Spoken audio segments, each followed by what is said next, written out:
Next week in Atlanta, the greatest spectacle in sports, the Olympic Games, return to America on NBC. The perennials and the new stars, the powerful and the fleet. For each in his own way, there is an inner fire.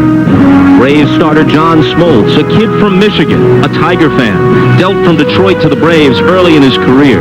And for years, he toiled in the shadow of Cy Young Award winners Greg Maddux and Tom Glavine. But this year, Smoltz is the major league leader in victories. Wade Boggs, never the golden ring, always the silver slugger. The 300 average automatic year in and year out. And despite postseason heartbreak in Boston and New York, Boggs remains the timeless hitting machine. After a season of football at Auburn, Frank Thomas realized hardball was his game, and the Big Hurt has become a dominant force. His power now legendary, his slugging percentage ranking him among the all-time greats. A triple crown seemingly always within his reach. The National League's top vote-getter, Mike Piazza, was the 1,390th player drafted in 1988. A Dodger favor to his father, a friend of Tommy Lasorda. Forced to become a catcher, he became the Rookie of the Year in 1993, and now is the National League's leading hitter.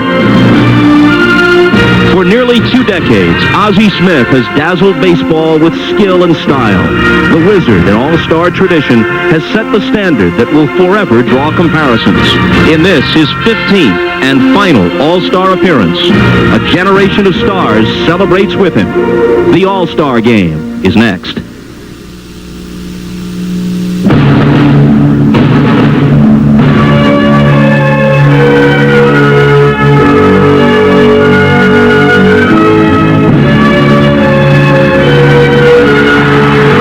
The 67th renewal of baseball's All-Star Game on a muggy night at Veterans Stadium in Philadelphia. It rained about an hour ago. They pulled the tarp onto the field. It's been taken off now. No rain falling at the moment. There is a chance of rain in the forecast. Game time temperature about 80 degrees as the National Leaguers, who have won 2 in a row on the heels of a 6-game American League winning streak, play host to the junior circuit. Hi, everybody, and welcome to the All-Star Game. I'm Bob Costas, joined in a bit by Bob Uecker and Joe Morgan. In a year that's taking on historic dimensions in terms of home runs and run production, most of the game's greatest hitters are here, but a few are not, including now the White Sox first baseman Frank Thomas. He has a sprained left foot, and he told the American League manager Mike Hargrove a couple of hours ago he would not be able to make it.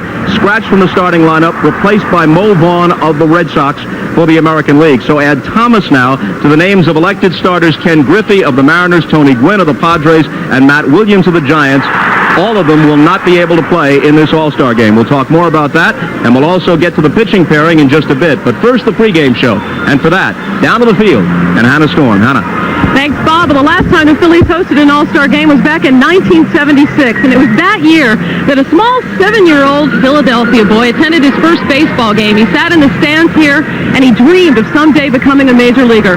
Well, tonight he returns as the leading vote-getter in the National League, and we will talk with Dodgers All-Star Mike Piazza when we return.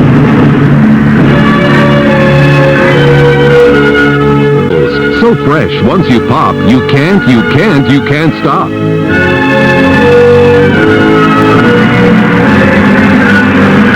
Welcome back to Veterans Stadium. And a young boy who attended many games here, that's Mike Piazza with his brother Vince.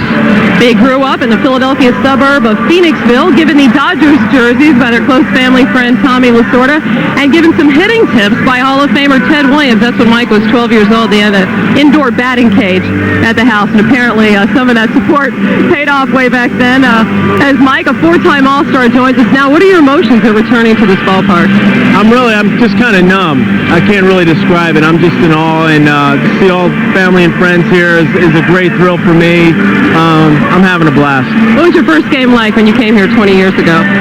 Well, I just remember sitting way up in the 700 level somewhere, and Mike Schmidt, who's in the locker room, hitting 2 home runs. And again, I mean, if you know, it's a cliche, but dreams do come true. And I remember dreaming about becoming a major league player and working hard to finally get here. It's just an overwhelming feeling. I know that your close friend and also your manager, Tommy Lasorda, recently suffering from a heart attack. He's sure to be watching the game tonight. Have you talked to him, and is he going to be able to return? He's doing a lot better, and he's starting to get his appetite back. We expect him back soon, so we wish him well.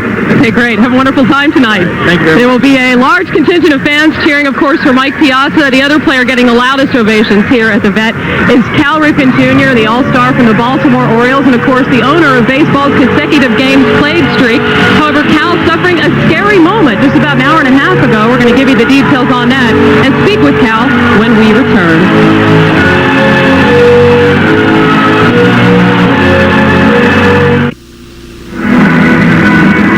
Welcome back to the All-Star Game. This happened about an hour and a half ago. That's Cal Ripken taking the American League team photo. And you see a White Sox reliever, Roberto Hernandez, slip on the platform here and inadvertently hit Cal in the nose. Of course, Hernandez quite concerned, as are Cal's Orioles teammates. Checking up on him there is Brady Anderson and Robbie Alomar. And the 14-time All-Star joins us now. And not the way we would have liked the streak to end there, Cal. No, I was trying to keep that hush-hush, but I don't think you can do anything at the All-Star Game and not get it caught on film, as we see right there. It looked like a vicious blow, didn't it? It certainly did. But now, how are you? The nose is broken, is that right? It was, I mean, how do you say this? I guess it's simply, yeah, it was broken, but it was out of place, and whatever they do, they kind of twisted it and popped it back in, so it still might be a little crooked, but it's better than it was. Actually, you look all right. Now, are you going to play tonight? You're fine to play? Most definitely. There was never a doubt. Okay, and looking back on the streak, and I understand you've never played with a broken nose, actually, so you will continue the streak with that broken nose, but have you had a chance to assess the impact that it's had on baseball? I guess I get to see it by the reaction of the fans on a daily basis, going to different cities.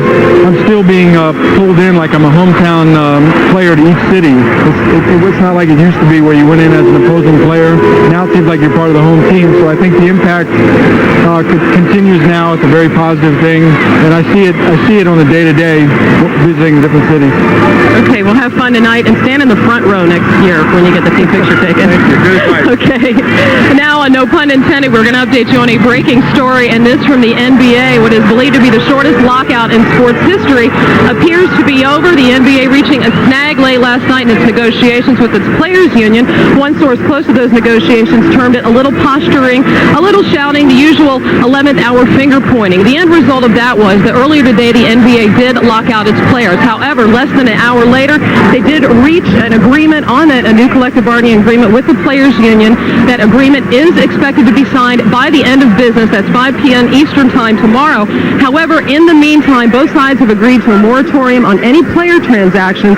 That will be lifted at 5 p.m. on Thursday. So, after 5 p.m. on Thursday, the doors are open in the NBA for all of the free agent bonanza to begin. Shaq, Michael Jordan, and the rest can begin shopping their wares. So, once more, the NBA lockout, pending the signing by both sides of the new collective bargaining agreement, appears to be over. And back to business on the field here at the All-Star Game. One of the most special moments of any All-Star Game, the player introduction, when we come back.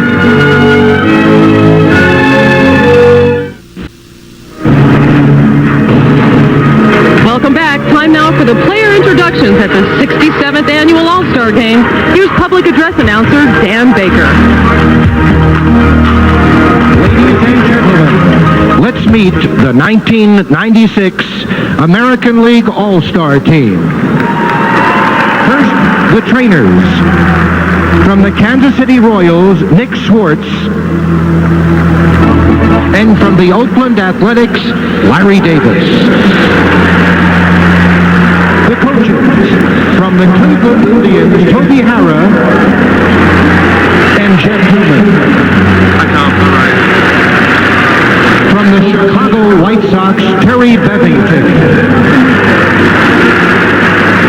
From the Kansas City Royals, Bob Boone. And in the bullpen, also from the Cleveland Indians, Mark Wiley and Dan Williams. And now the American League All-Stars. From the California Angels, pitcher Chuck Finley and pitcher Troy Percival. From the Chicago White Sox, elected but unable to play due to injury, first baseman Frank Thomas. Pitcher Roberto Hernandez. From the Cleveland Indians, catcher Sandy Alomar. Pitcher Jose Mesa. From the Detroit Tigers, third baseman Travis Fryman. From the Kansas City Royals, pitcher Jeff Montgomery. From the Milwaukee Brewers, outfielder Greg Vaughn. From the Minnesota Twins, second baseman Chuck Knobloch. From the New York Yankees, pitcher John Wetland. Pitcher Andy Pettit. From the Oakland Athletics, first baseman Mark McGwire. From the Seattle Mariners, shortstop Alex Rodriguez. Catcher Dan Wilson. Infielder Edgar Martinez. And outfielder Jay Buhner. From the Texas Rangers, pitcher Roger Pavlik.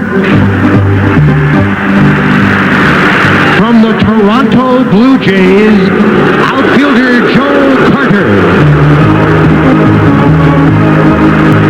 And now, tonight's starting lineup for the American League. First, the manager of the American League from the Cleveland Indians, Mike Hargrove.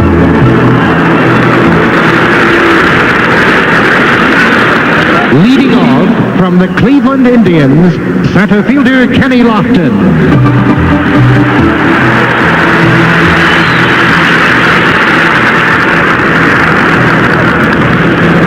Batting second from the New York Yankees, third baseman Wade Boggs.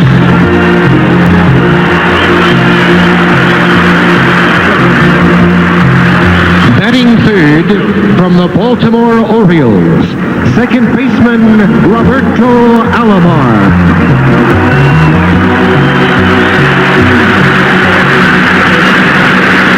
Batting fourth from the Cleveland Indians, left fielder Albert Bell.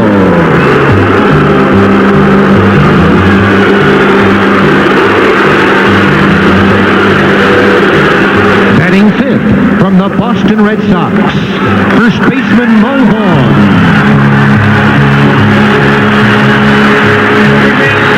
Batting sixth from the Texas Rangers, catcher Ivan Rodriguez. Batting seventh from the Baltimore Orioles, shortstop Cal Ripken Jr.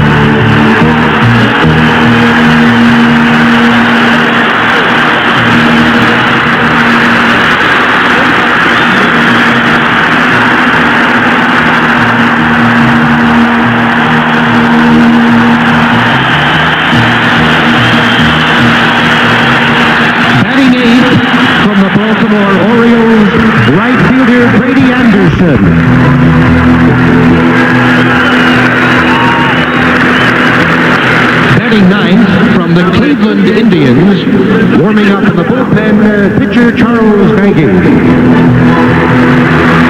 And now, the 1996 National League All-Stars.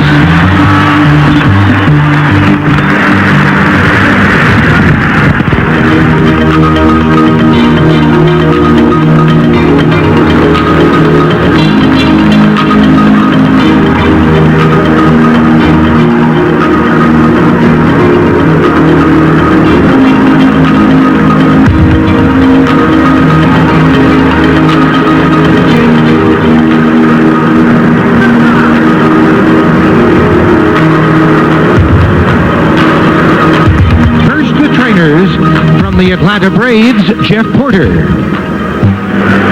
And from the Philadelphia Phillies, Jeff Cooper.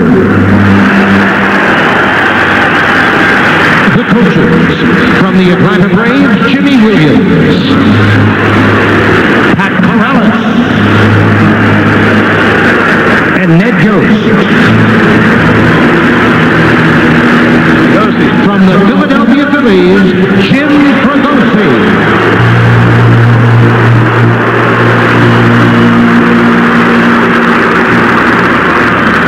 And also in the bullpen from the Atlanta Braves, Leo Mazzoni. And now the National League All-Stars. From the Atlanta Braves, pitcher Greg Maddux. Pitcher Mark Wohlers. And pitcher Tom Glavine. From the Chicago Cubs, pitcher Steve Traxel. From the Colorado Rockies, infielder Eric Young. And outfielder Ellen Hurts. From the Florida Marlins, outfielder Gary Sheffield. Pitchers Al Leiter and Kevin Brown. From the Houston Astros, first baseman Jeff Bagwell. From the Los Angeles Dodgers, pitcher Todd Worrell. From the Montreal Expos, shortstop Mark Bressolano. Henry Rodriguez. And pitcher Pedro Martinez. From the New York Mets, catcher Todd Hundley. From the Philadelphia Phillies, pitcher Ricky Bottalico.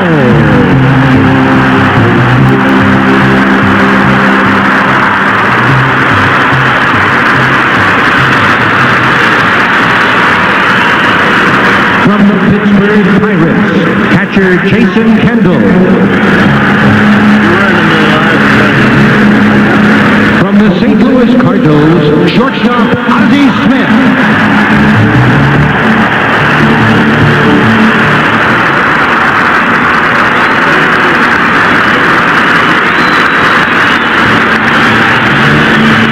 From the San Diego Padres, elected but unable to play due to injury, outfielder Tony Gwynn.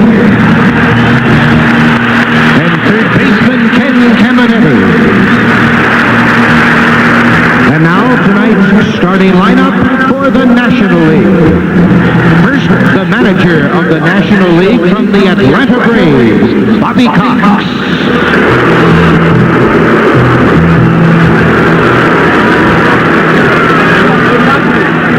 Leading off from the New York Mets, center fielder Lance Johnson.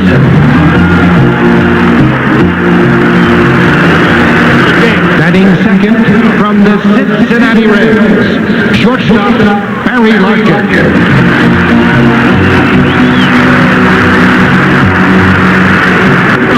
Batting third from the San Francisco Giants, left fielder Barry Bonds.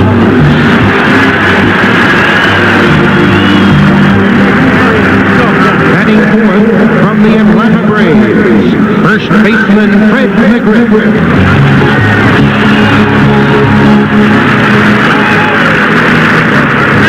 Batting fifth from the Los Angeles Dodgers, catcher Mike Piazza.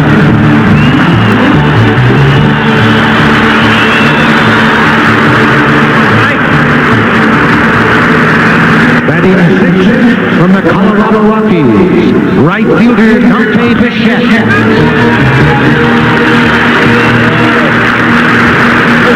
Batting seventh from the Atlanta Braves, third baseman Chipper Jones.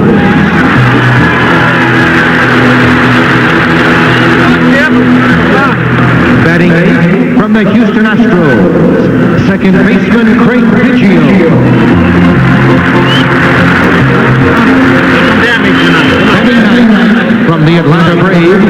Warming up in the bullpen, pitcher John Smoltz. Ladies and gentlemen, the 1996 Major League Baseball Stars.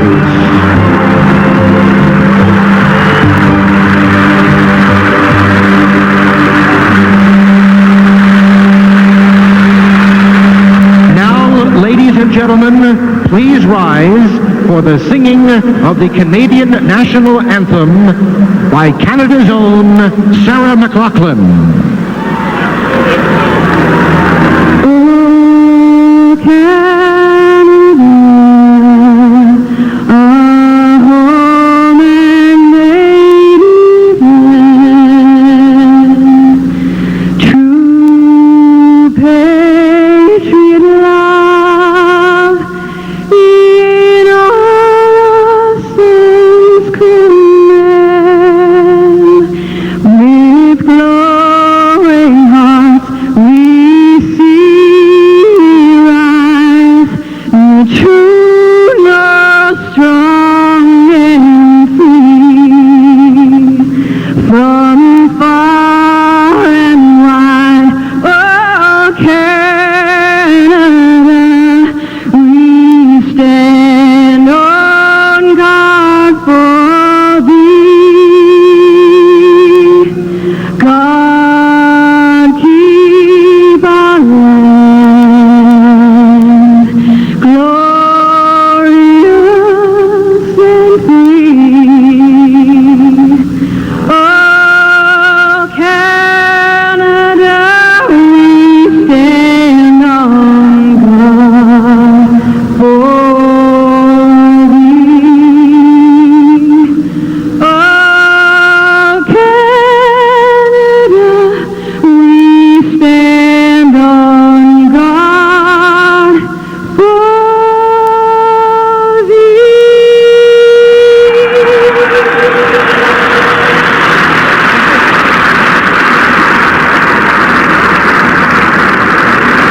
And now to honor America, please join Kelsey Grammer as he sings our national anthem.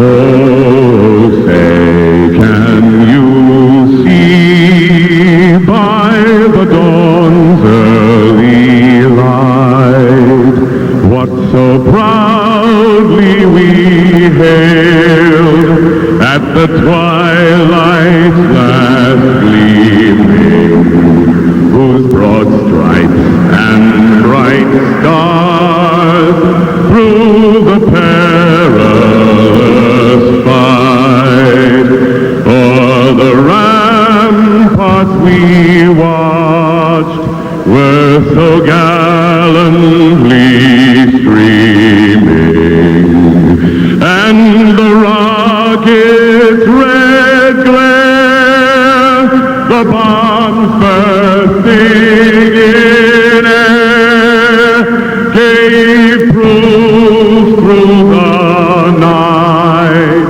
that our flag was still there.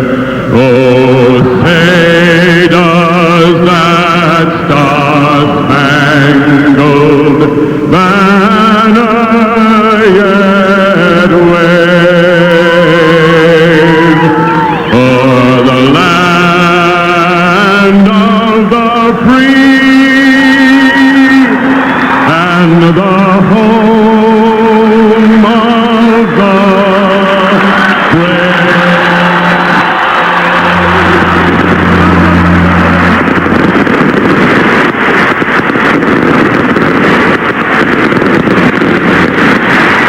The 67th annual All-Star Game is next. We'll rejoin Bob Costas along with Bob Uecker and Joe Morgan for the first pitch right after these messages from your local station.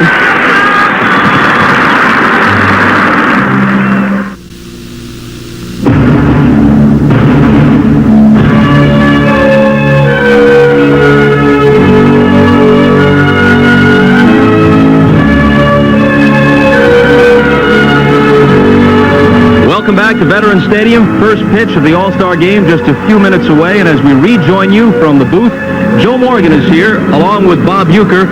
One is a 10-time All-Star, a 2-time MVP, and a Hall of Famer. The other is simply Mr. Baseball. To Uecker in a moment, but first, Joe, we'll talk about this all game long. But this outburst of power, it's been building for a few years, but this year, it's out of control. 27 is the record back in 1987 for most major leaguers with 30 or more home runs. At the present pace, 64. Yeah, 64 guys would hit 30 or more. What's going on here? Well, this All-Star Game has a chance to rival the 1971 game where 6 Hall of Famers hit home runs, highlighted by Reggie Jackson's shot on the roof in Detroit. With the exception of the World Series, this is baseball's biggest show, and every player here would like to do something special tonight. In fact, singles won't even count unless they drive in runs. And so I think tonight every player will go to the plate thinking, yes, go for it. Well, that was the National League philosophy apparently last year. In Texas, they had only 3 hits. All of them were solo homers. They won the game 3-2. They say that good pitching will stop good hitting, but well, there's an awful lot of hitting here. That's the story, Bob. And tonight, a pair of right-handers and Charles Nagy, an 11-game winner with the Indians. He's a breaking ball type pitcher. Throws a lot of off-speed stuff. On the other side, you've got John Smoltz. As a matter of fact, it's a rematch from Game 3 of the World Series last year. Smoltz at 14-4, strictly power, great fastball, breaking ball, and a split-fingered fastball to go with it. And here's the lineup that John Smoltz will face. And the change is Mo Vaughn of the Red Sox in. For the injured Frank Thomas, Thomas has a sprained left foot. He played through it in an important weekend series against the Indians and expects to be back in the lineup on Thursday when the second half of the season begins for the White Sox against Kansas City. But he is unlikely to even pinch hit tonight. He simply was introduced. So Bell will hit fourth, and Vaughn starts at first base and bats fifth. The defense now behind Smoltz. Well, you'll have Dante Bichette in the outfield, Lance Johnson. You have Dante Bichette in right field, Lance Johnson in center, Barry Bonds in left, Chipper Jones at third, Barry Larkin, Craig Biggio, and McGriff on the right side, John Smoltz on the mound, and Mike Piazza behind the plate. And while we have a chance, here are the umpires. Randy Marsh of the National League will call balls and strikes. Larry McCoy from the American League at first. Charlie Relaford, National League at second. Joe Brinkman, American League at third. Left field line, Larry Poncino of the National League, and Chuck Merriweather of the American League will call the plays down the right field line. Muggy night, chance of rain, some fell earlier. Game time temperature around 80. First time the game has been here in 20 years, appropriately in the bicentennial year of 1976. The Vet played host to the game.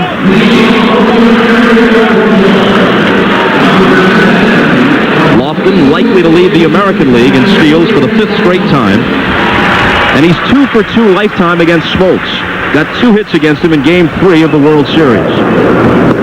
Flashbulbs popping all around the park. On Smoltz's first pitch, Chipper Jones in close at third, Lofton a threat to drop a bunt. And a called strike. Moments ago, the ceremonial first pitch. And I thought we were going to take a look at it here, but we'll wait until Lofton's at-bat is ended.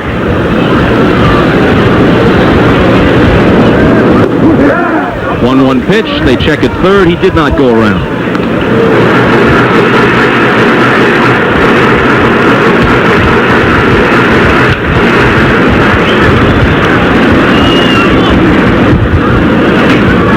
Outfield shades him slightly to left, and he hits it up the middle and through for a base hit.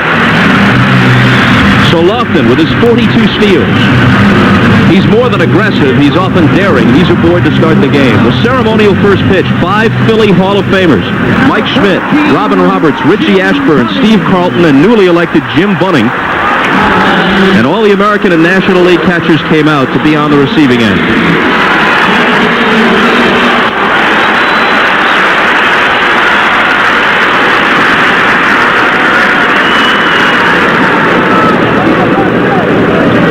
Wade Boggs now in his 12th All-Star game, 11th in succession.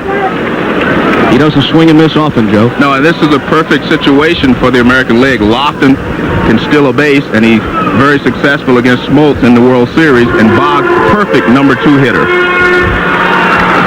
At age 38, Boggs hitting .331. Often not going, and a fastball high and away. Completely consistent. Career .334 hitter, and within 3 points of that as he moves up on age 40. He needs a couple more productive seasons after this one to get 3,000 career hits.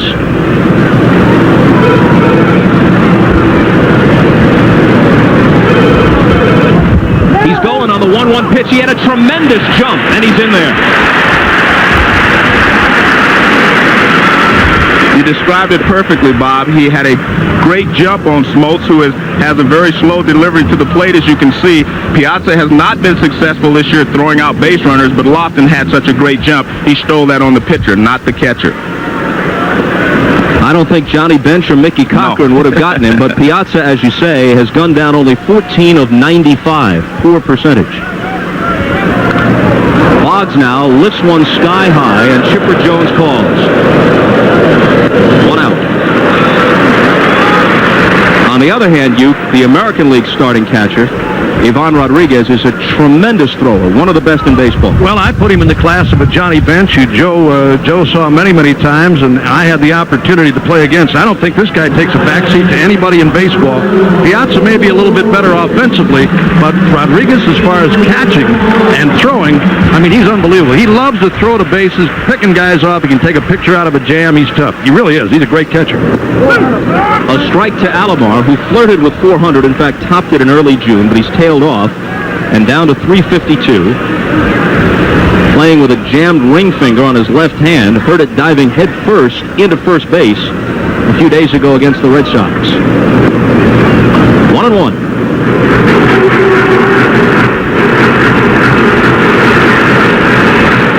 For Robbie, All-Star game number 7, 1 with the Padres, 5 in a row with the Blue Jays. This is first as an Oriole.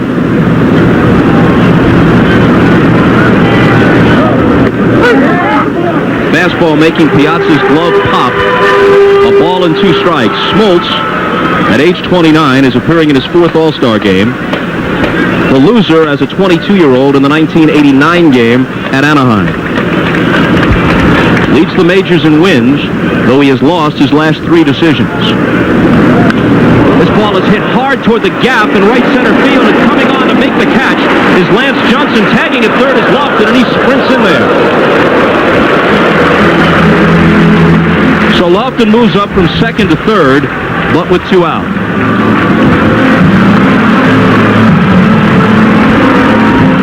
Here's that little charge by Lance Johnson. You won't find too many guys who will do this. I mean, it's got to be a guy with speed who will tag and go to third. You don't want to take a chance on getting thrown out. Johnson throws the ball pretty well. He got to that one quickly, but Lofton, as you see, in there easily. And a good play by Jones to knock down that throw and stop it.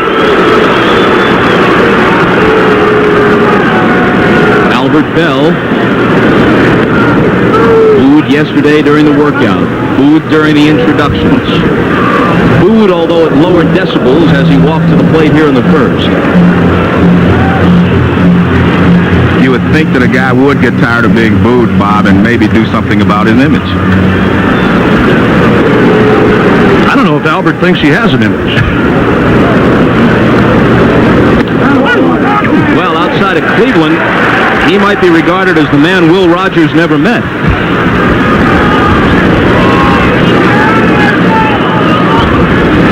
I know one thing, he's meeting some serious gas from Smoltz here in the opening inning. 1-1 pitch. Couldn't catch up with it. Players in the National League will tell you that John Smoltz has the best stuff of all the starters in the Atlanta Braves. And we get a look at this hard slider diving away from Albert Bell. No chance there. He has more margin for error than any of the other starters. The other ones are great finesse pitchers. And it pulls at 1-2. Bell has 27 home runs, but just 2 in his last 22 games, and his batting average has dipped beneath 300 at 293.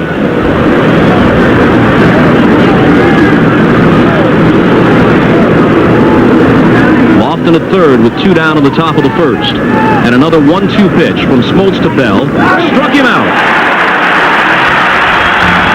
Lofton opens with a single, steals a base, but Smoltz strands him after half an inning at the vet. No score.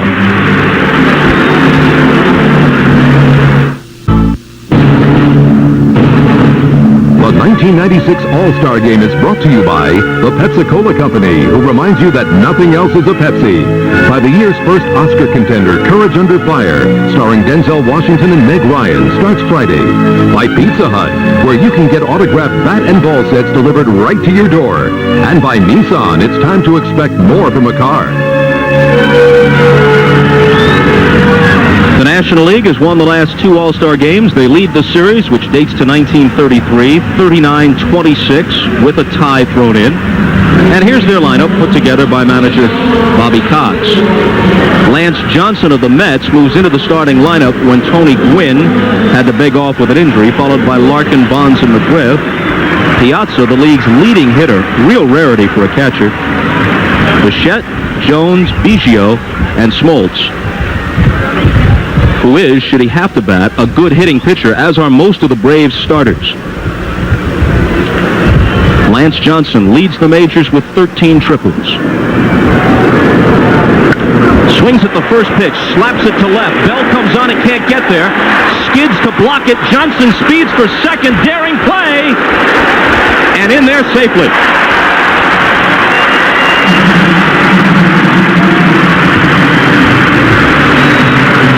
This is what Lance Johnson does best. He swings at the first pitch quite often, but actually two good plays here. A good play by Albert Bell. This ball is smoked in the gap in the left center field. Now this is actually a good play by Albert Bell just to keep the ball from going all the way to the wall. Now he gets up and throws to second. He actually makes it a close play, but just good hustle by Lance Johnson beats the throw. So good play by Albert, who's not known for his defense, but Lance Johnson is known for his hustle. Here's eight-time All-Star and reigning National League MVP Barry Larkin. Up and in from Nagy for a ball, even as fast as Johnson is. If Lance Johnson isn't thinking extra base hit from the moment he leaves the batter's box, no chance. No chance. You're right.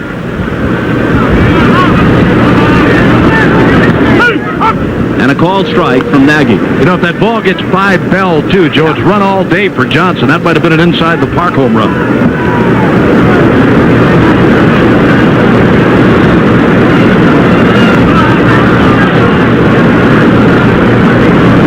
Dancing off second as Nagy delivers. Hit to the right side. The runner moves up as Alomar throws to Vaughn to retire Larkin. Larkin always does the little things. That's why he was the most valuable player in the league last year. He will give himself up, hit the ball to the right side as he did there to move Johnson over to third. Well, Albert Belluke is not exactly gold glove quality, but a good play here. No, I'll tell you what, a lot of credit goes to Albert Bell for the play right there. But you know one thing that people don't know about Albert Bell? He's got a great arm. I mean, this guy makes some good throws from time to time. I know once in a while he butchers a ball in the outfield, but he can throw. This will get a run home. Vaughn to Nagy covering. RBI for Bonds on the ground out. 1-0 National League. Well, that sort of tells you that Mike Hargrove feels his team is going to score a lot of runs. They just gave that run away in the first inning.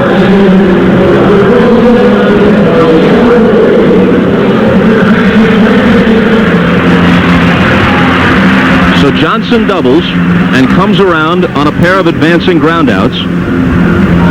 And McGriff bats with the bases empty and 2 outs.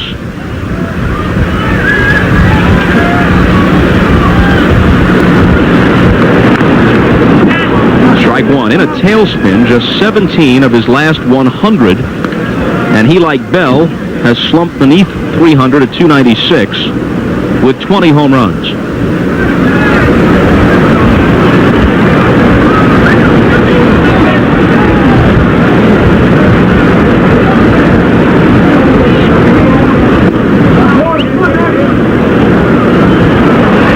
Checked at third, and Joe Brinkman said yes, he committed, so it's 0-2 to McGriff. Now here's that last check swing, or not a check swing by McGriff, and a good call by Brinkman, it looked like. We always get a second chance up here, but not downstairs. Inside 1-2. Joe, how many times have you had a check swing and didn't think you went around? All the time. Probably 99% of the time.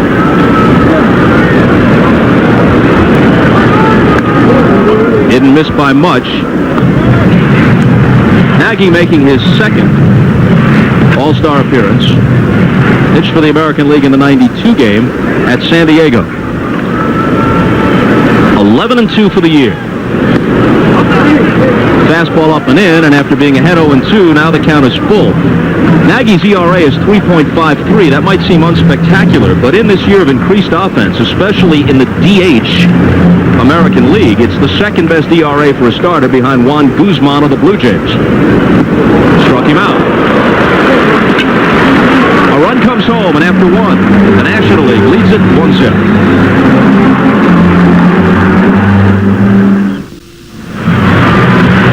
John Smoltz lost his first decision of the year, then reeled off 14 straight victories, but comes into the All-Star game on a 3-game losing streak, and in those 3 starts, he's given up 19 runs, but he has very good stuff off the first inning tonight. And to start the second, he'll face Mo Vaughn of the Red Sox, who rips one over McGriff and down the line for extra bases. Chased into the corner by Bichette, who gets it back in as Vaughn trots it with a double. Well, Vaughn tuned up for this All-Star game in a game you broadcast, Joe, on Sunday night in Baltimore with 2 titanic home runs. And he wasted no time jumping on the first one here. The last being a 9th inning game-winning home run. I mean, he just rips this ball past Freddie McGriff. It wasn't that the ball was over his head. The ball got past McGriff before he could jump up and down into the corner. Actually, a good play there by Bichette just to hold him to a double, although Mo Vaughn, of course, not known for his speed. But they call him the hit dog in Boston. Maurice Samuel Vaughn. I like Mo. He don't like Maurice. Ivan Rodriguez. At age 24, he's a 5-time All-Star, and his batting average has gone up. He's always been excellent defensively. His batting average has gone up every year. Top 300 for the first time last year, and as you see, he's at 313 now. I was talking about him earlier, Bob. He's a great young talent. He really is. He hasn't put the numbers up yet that some of the great catchers in the game have, but this guy is really something.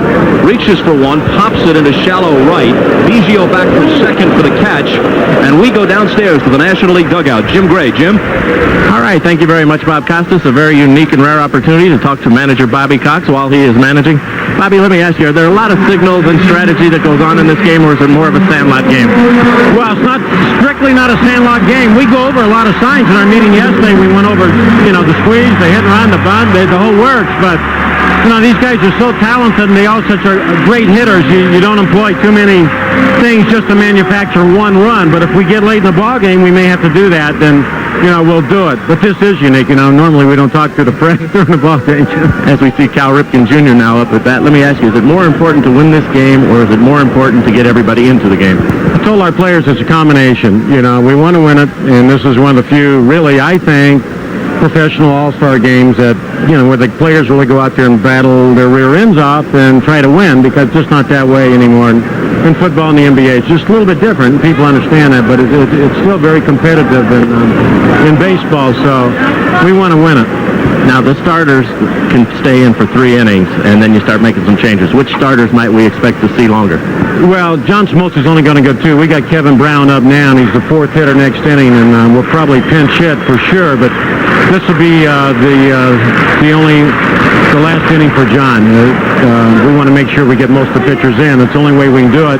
And Kevin's good for only 1 inning. He pitched last Saturday, and he can go the 1, and I'm anxious to see him. All right, Bobby, we appreciate you taking the time with us. Let's go back upstairs to Bob Costas. Thanks, Jim and Bobby. 3-0 pitch. Ripken a likely green light if he sees one he likes, but he takes a strike. Vaughn at second, 1 out, top of the second, 1-0 National League. If you're keeping track, the streak is at 22-39. And, of course, the All-Star game doesn't count toward it. Hit hard, left center field, but over his bonds. Vaughn plays it halfway, and there's the second out. Uke, what was your longest streak? Yellow, right down my back, buddy. I against a guy like Smoltz anyway, I'll tell you that. Now here's that last ball hit by Ripken, a fastball. He didn't hit it all that well. He hit it off the end. It didn't sound good when he hit it. Little fly ball to left. Bonds had an easy play for the second out. Indirectly, Bob, we see the difference between the American League and the National League. When the guy led off for a double with the National League, Barry Larkin hit the ball to the right side, moved him along where he could have scored on a ground ball. They did not do that with the American League All-Stars. They're more of a big bomb type team. How big? A 30 home run guy hits 8. Yeah, right. That's big. He's on a pace to hit 58. Top 20 only once in his whole career prior to this season. Hit hard, McGriff behind the bag. His teammate Smoltz covers, and they're out of the second inning. After 1.5, it remains 1-0 National League.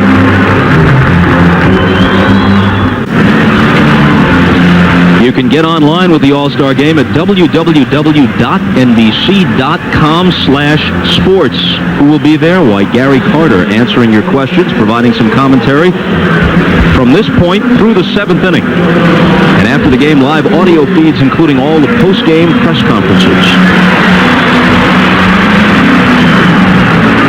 Mike Piazza at 363, a rather comfortable lead in the National League batting race. The Rockies' Eric Young is second at 345.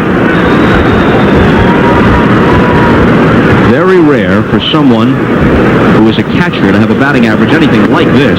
The highest full-season batting average for a full-time catcher is 357 by the Hall of Famer Mickey Cochran for the 1930 A's. At the halfway point, Piazza is ahead of that. 1-1. After his first few years in the major leagues, he has done more than any other catcher in the history of the game, and that includes the great players like Johnny Bench, Yogi Berra, all the great players. He has outdistanced them, all of them, his first couple of years in the game. Had a home run in last year's All-Star contest off Kenny Rogers. How many guys are fortunate enough to have Ted Williams come to your house when you're 12 years old?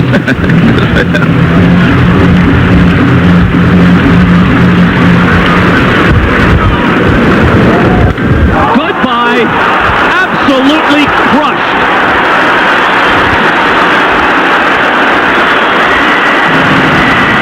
Well, Ted, if you're watching, whatever you told 12-year-old Mike Piazza, he listened very carefully.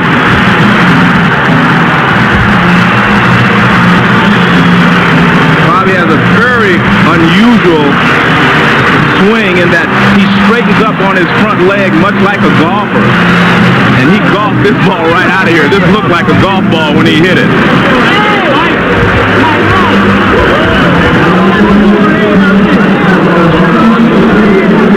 I think the echo is still reverberating around the vet. Here's Bichette. Now watch his front leg. I mean, he straightens right up after he swings. Now just watch his front leg. This is very unusual. Right there, just powerful.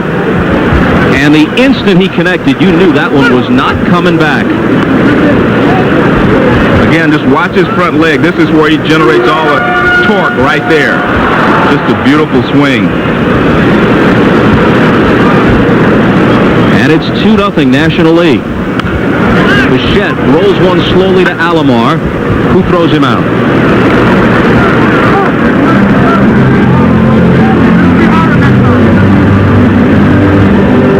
It's worth another look. I tell you, you're right, Joe. You know, in one way, it almost looks like he's blocking himself when he does that. But boy, I'm telling you, that's Charles Nagy. We said I didn't throw a cheap one anyway. I'll tell you what, that would have won some of the home runs that were hit yesterday. That may have won something here. That was a tremendous shot. Barry Bonds won the home run hitting contest yesterday in a Bay Area bash-off with Mark McGwire of the A's. Chipper Jones, Alomar to his right, can't get it. And a one-out single. How about that ball McGwire hit yesterday, Bob, in that home run hitting contest? Tremendous blast by Mark McGwire to the upper deck here and left. Calculated at 460 feet.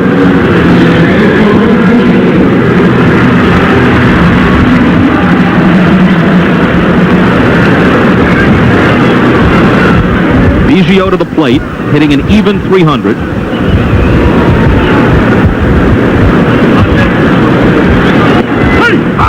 And a called strike.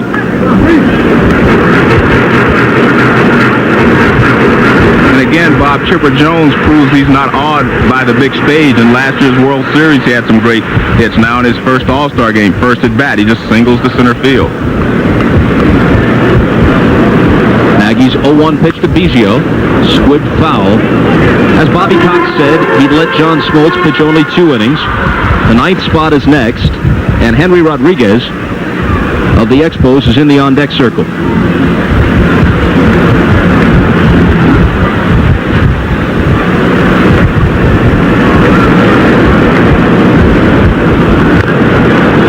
And the count holds 0-2. You know, you look at Biggio. Here's a guy who started his career as a catcher. He's been a second baseman for several years. They preserved his speed by getting him out from behind the plate. Now, Piazza's a much different kind of player, but what you can hit as Piazza can, a lot of people wonder, will he play his whole career as a catcher? You know, when you talk to Piazza about it, about that very subject, he said, I love catching. I want to catch. But you're right, down the road, and again, in talking about a league-leading hitter, you know this guy can't run, so what he hits, he gets, he earns. But it's not a bad move. I mean, it's happened before where a guy ends up at first. Johnny Bench played third for you guys, Joe, at Cincinnati for a while, played at first, and took a lot of heat off of him. Another 0-2 pitch, and another foul ball. Chuck Finley is up and throwing. He'll follow Nagy to the mound, the Angel left-hander. But, you know, speaking of Johnny Bench, one of the greatest players of all time, but done by the time he was 34, 35 years old, and his quote was, a catcher's body is like an outlaw on his horse. He's got to ride that nag till it drops. But it dropped early for Johnny, as it can. When you put on that equipment day in, day out, it's going to take a toll. Well, I think, too, with Bench and in playing in Cincinnati, and even here in Philadelphia, I mean, on this artificial surface, not only so much behind the plate, but running up and down, you're chasing runners. Every time a ground ball is hit, you're running to first behind the runner. You're always active. I think this stuff gets to you sooner or later. Here's a bouncing ball toward Boggs. He looks at second, but his better choice is first, and he guns him out to Vaughn. You know, I don't know too many catchers, Joe, after years and years of squatting, your legs just tighten up. I mean, the upper portion of your legs tighten, the calves tighten, and I mean, you're a one-dimensional player for the most part. You're back there to catch and throw, and that's about it. But when you look at a guy like Ivan Rodriguez, who, as I said before, is an unbelievably fine catcher and a great thrower. He's got a great arm. I mean, whether this guy hits or not, you want him behind the plate. So Rodriguez, a late addition after Tony Gwynn was scratched. 279 with 25 home runs. This is really his first season as a regular at age 28. He'd never hit more than 8 home runs in a season for the Dodgers or Expos prior to this. Tremendously popular in Montreal. They shower the field with those O. Henry bars when he connects. Vaughn dives and can't get it. Chipper Jones being waved home by Jimmy Williams. There's the third National League run on a pinch hit RBI single from Henry Rodriguez. Rodriguez credits his great season to weightlifting, and he just ripped this ball by Mo Vaughn. Vaughn breaks a little late, but no chance to get it. As you can see, that ball is well past him when he dives. So good hitting there by Rodriguez to drive in the run.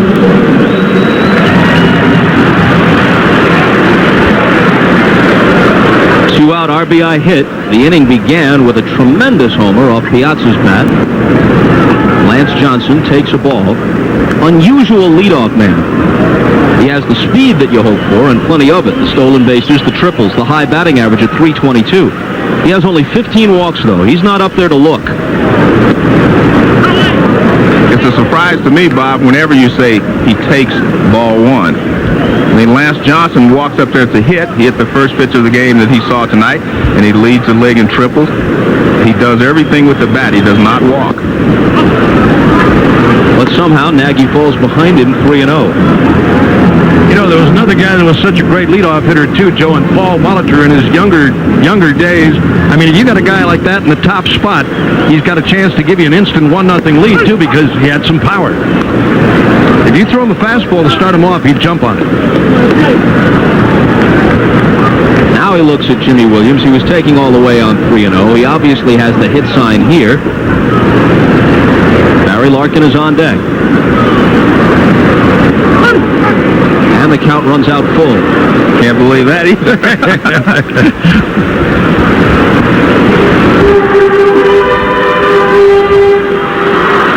Pitcher spot due first. In the top of the third, they'll hit for Nagy, so this is his last inning. There goes the runner on the 3-2 pitch with 2 out, and he'll have to come back. So this was a reprise of Game 3 of the World Series when Nagy and Smoltz opposed each other. Mike Hargrove's Indians won that one in extra innings. Maybe the most exciting game of the series as they got back into it after losing the first 2. Neither Nagy nor Smoltz involved in the decision that night. Alomar, a busy night so far. Flip to Vaughn. Johnson's gone, but 2 more for the National League. After 2, 3-0.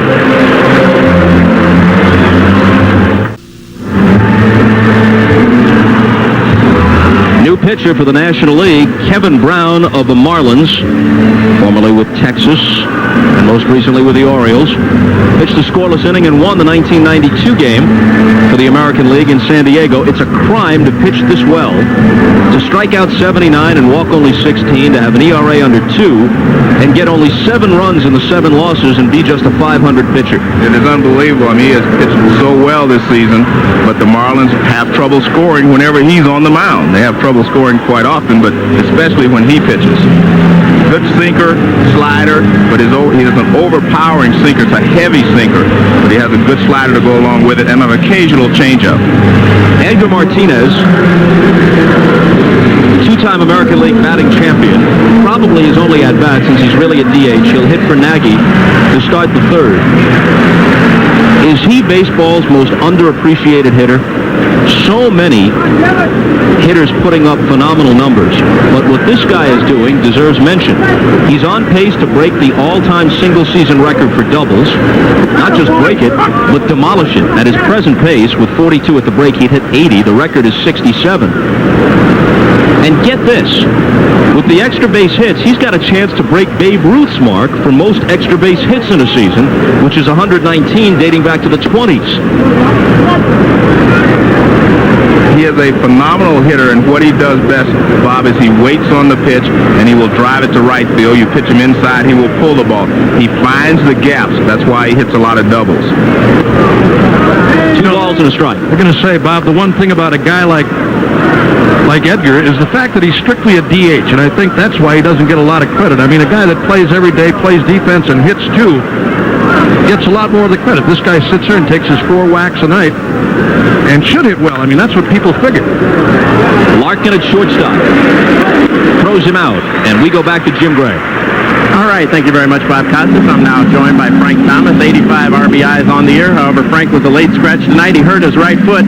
Give us the prognosis. Will you be able to play once the season commences again on Thursday? Well, who knows? It's up in the air right now. I'm not really a doctor, but the way it feels right now, I really don't know. I'm really concerned, but hopefully I can get back in time and see what's really aggravating this thing, and hopefully I'm in the lineup on Thursday. But the way it stands right now, I don't think so. Frank, how disappointing is it to miss the All-Star game? You played in them before, so does it kind of cushion it a little bit? Well, it's very disappointing right now. You know, the best in the game are here, and I would definitely want to be out there performing. It's the time to perform. It's time to shine, and I'm not able to perform, and it's really disappointing to be here, actually, when you're not playing. As we take a look at Kenny Lofton at the plate, you're chasing the Cleveland Indians. Last year, they ran away with it. What's been the difference this year? Why are you guys so much closer? I really think the key acquisitions are the veterans that we have now. These guys have brought a new attitude to the clubhouse, and they've all done their part, and they've helped pick this team back up on its feet where it was a couple years ago. So, we got a whole new style of ball with Terry Beverton as a manager, and we're having a lot of fun, and hopefully we're going to make something happen for the rest of the season. All right, Frank, we hope you feel better. Thanks for joining us. Thank you, Jim. All right, back upstairs to you, Bob Costas. Thank you, Jim. So if Michael Jordan had stuck with baseball, he could have been, in theory, a teammate of Frank Thomas, since he was in the White Sox organization. But this guy, Kenny Lofton, was a teammate of the Bulls' Steve Kerr. Lofton, the sixth man at the University of Arizona, when they went to the Final Four in 1988 for Lute Olson, but decided to go the baseball route. I think he made the wise choice. Singled and stole a base his first time up. And the count holds at 2-2. We're in the top half of the third. The National League leads it 3-0. Here's a guy, in difference to what we've seen of Lance Johnson. Here's a guy who'll go up there and take a walk from you to reach and get on. He's got a little power. He's got 6 home runs. He'll pop one every once in a while. Oh, I love this guy's game, Uke. 3-time Gold Glove winner. Tremendous arm. You look at him, and he's kind of a wiry guy. You wouldn't think he throws as well as he does. And when you consider that he's got to cover a lot of ground at Jacobs Field with Ramirez on one side of him and Bell on the other, he's just a tremendous player. He really is, and one of those guys that's a great leaper. You talked about his basketball ability. The other day, he almost made another unbelievable catch going way over the wall in Cleveland, up on top of that center field wall. The 3-2 pitch. Fouled it back. Here's something speed does for you, Joe. Even with a good pitcher like Brown, who's got the great sinker and the good wicked slider, if you're Kenny Lofton, given your speed, and you're sitting 3-2, you can afford to think fastball. Exactly, because he cannot afford to walk you here in this situation because he knows a walk is like a double.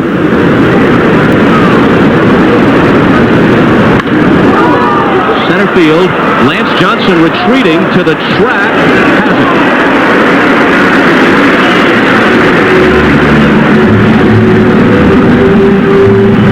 And with this shot, we tell you, Anheuser-Busch's aerial ambassador joins us tonight, the Bud One Airship, providing the beauty shots, as we call them, at Veterans Stadium.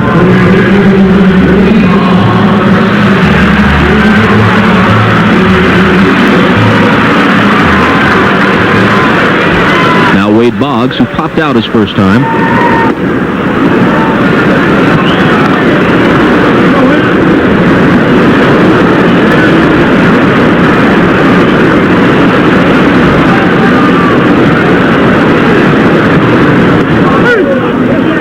1-1. The last time there was a power explosion comparable to this in baseball back in 1987, Boggs changed his style a bit and hit 24 home runs. But this year that hasn't happened. He has only 2.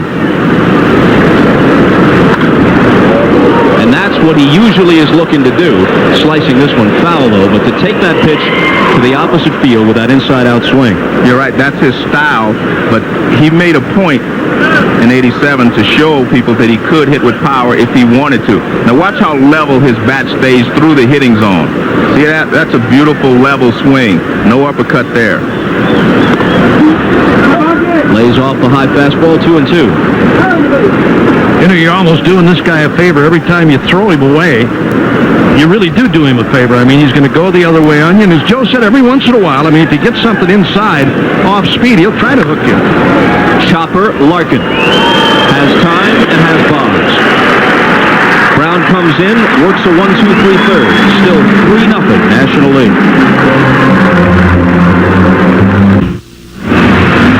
We have a mic on Bobby Cox, and we'll listen to his reaction as Wade Boggs slices this one foul on a pitch from Kevin Brown. Damn, Boggsy can't get around on a fastball or a changeup. Said in jest, of course. Of course. Too bad Boggs doesn't have an earpiece. Larkin takes a strike from the new American League pitcher, Chuck Finley, the 33-year-old Angel veteran who's 9-7. Big curveball, and his out pitch, the forkball. Because of the forkball, he leads the American League with 11 wild pitches. He's got that baby diving into the dirt. Forkball or the splitter, I mean, if it gets away from you and it's one of those bouncers 2 feet in front of the plate, I mean, it eats you up. You know, when you look at the California Angels this year and where they are in the standings here at the break, disappointment to a lot of people. Bounced up the middle, and it's through. A leadoff hit for Larkin. When you look at Finley, one of the game's better pitchers, a 9-7 record, and an ERA of almost 4.95. If you haven't been following the game all season long, you might say, what's going on? The overall league ERA in the American League is 5.10. If that holds, it's the highest league ERA in either league in this century. That's how much offense there is all around baseball, especially in the American League, with more small ballparks and, of course, the DH.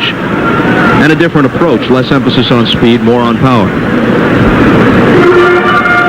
That's the surprising thing about hitting today, Bob. Not only the long ball. Everybody's talking about the long ball, the amount of home runs that are being hit. How about the batting averages of not only the big guys, the power hitters, but everybody? You're looking at guys hitting 35 and 40 home runs, hitting 340, 350. That's the thing. I mean, it's pitching overall. I mean, every once in a while, once out of maybe every 3-4 days, you're going to see somebody who you're going to have a tough time against. But those other 3 days, as Joe well knows, those are the guys you got to get well against. 2-0 pitch to Bonds, and Vaughn can't get this. He deflects it a bit. Larkin speeds around second, and they'll have runners at the corners on a pair of singles with nobody out to open the third. So the onslaught continues for the National League, already leading it 3-0. And Bob, in all 3 innings, the leadoff hitter has gotten on base for the National League. Now, this is Barry Bonds at his best and Barry Larkin at his best. Base hit to right field off the glove of Mo Vaughn. Now, Barry Larkin, a lot of guys would not be able to go to third on this, but he makes up his mind right there. He said, I'm going to third base, takes one look, and he's on his way to third base. And this is what the National League does best, first and third on base hits. Finley to McGriff. And there's a strike. Talking about all those numbers, those offensive numbers, you're taking nothing away from the many great hitters in the game today. Something is out of whack. The game has been wrenched from its context. The circumstances in baseball today, and that's high, are making average hitters good hitters great, and great hitters historic. Well, Bob, you have to remember, every time you hit a long fly ball, if it hits off the wall and doesn't go out of the ballpark, it's still a base hit, whereas in the past, those fly balls were caught, they were out. So anything you hit now long becomes a base hit as well as extra bases. So it helps your batting average. 2-1 to McGriff. Piazza on deck. I think it's still the fact that out of a 4-game series, maybe a 3-game series, you may see one guy, and depending on the staff, 2 guys maybe, but that third guy that you see on that 3rd day or 4th day, those are the guys that the good hitters really get well against. McGriff chases one outside the strike zone. It's 2-2, unless, of course, you're facing Freddie's team, the Braves, so deep. Well, that's what I'm saying, Bob. You know, there are those clubs that do have staffs that are pretty decent, and not to take a rip at any pitcher, but either you're a good starter, a very good starter, or you're one of those guys that's a mediocre starter. You know, you're going to be a 500 pitcher, and there's a lot of those around. The runner breaks from first, and McGriff grounds it foul at the plate. So Bonds has to come back. Doesn't necessarily make you a bad pitcher either. You have some pitchers, Joe, on some clubs that, you know, if the club is not a great hitting club, you're going to suffer as a pitcher. And here's an example in Finley that we talked about, a guy who's not having that great a year, but look at the offensive numbers from the whole California ball club. They're down. McGriff struck out his first time. Finley a quick throw to first and Bonds back.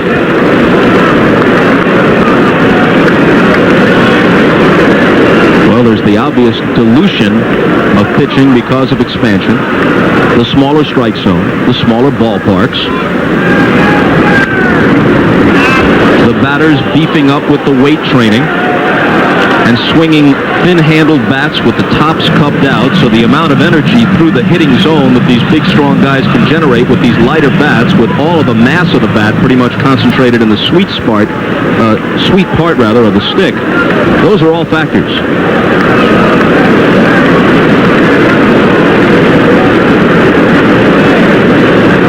Bonds goes again. Called strike 3. Throw from Rodriguez. He got him. He has thrown out almost half of those who have tried to steal against him, and this was the best possible scenario for the American League. McGriff fans for the second time. Bonds is cut down, and Larkin holds third. Not a good play, in my opinion, for Barry to try to steal with Rodriguez behind the plate and the left hand on the mound. Because what you do is you take your team out of a possibility of a big inning. Even if McGriff was to strike out, you would still have Piazza up there hitting now with one down and runners at first and third rather than two down and a runner at third. This is a tough pitch to throw on, but you see why Rodriguez is one of the best throwers in baseball. Gets rid of the ball very quickly, even on a pitch low and in to the left-hander. I tell you, he's got a great arm. He really does. I mean, he loves to throw. A ball to Piazza. You know, we kid you a lot, Youth, but one thing you could really do was throw. You were a fine throwing catcher, and I know you like to watch Rodriguez. I really do, and I was going to say to Joe, who played with Vince so many years, who was a great thrower too, how many times you see a catcher take you out of a jam, and actually as a catcher, you hope guys run.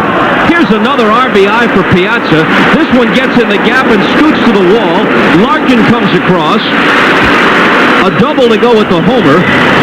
4-0 National League. And no one hits the ball harder than Mike Piazza. I remember the first time Tommy Lasorda brought him, he came to the big leagues, he told me one day, he said, Joe, this guy hits the ball harder than anybody on the ball club. And you see here, this is a routine single for a lot of hitters. But again, look how he just straightens up on that front leg, and it hits the ball so hard, it goes right through to the outfield wall. This is a normal single, but he hits it so hard that even Kenny Lofton cannot cut it off. So it's Bichette. Not the same hitter away from Coors Field. He is the poster boy for that ballpark. He's hitting over 400 at home, 263 on the road, 12 of his 17 homers at Coors Field, where the Rockies average better than 8 runs a game and on the road less than 4 runs a game. Here's a pretty good reason, if we can show this again, a pretty good reason why catchers today wear a helmet. Watch this, and listen. I heard it. Watch the backswing. Wow. Oof. I'm telling you, he got hit good. Now, you're wearing a soft cap. That may put you down, I guarantee it. Although I didn't mind that once in a while. I got to be honest with you. Has him out in front again. 1-2. Let's watch it one more time. I heard this pop on the top of the helmet. Listen to this.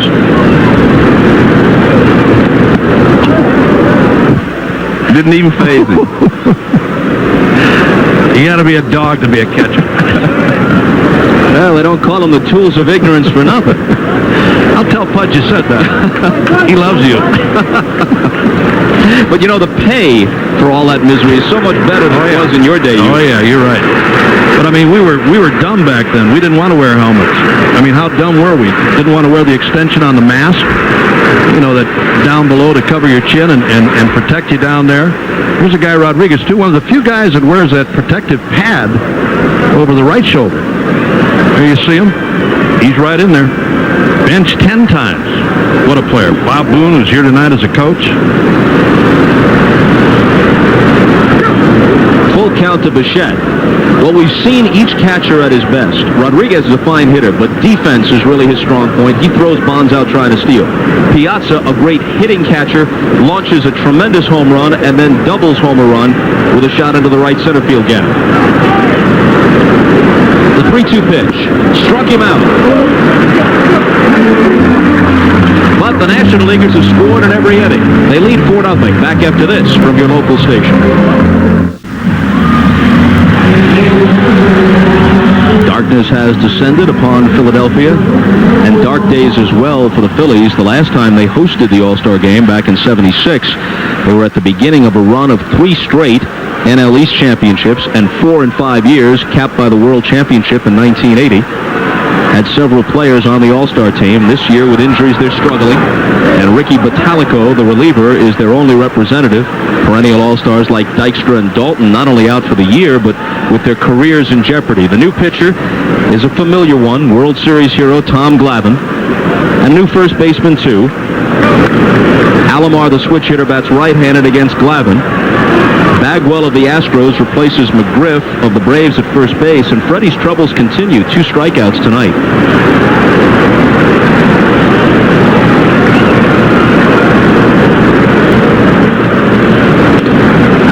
reaches for it, rolls it to Chipper Jones. It comes up on a nice hop, and he throws him out.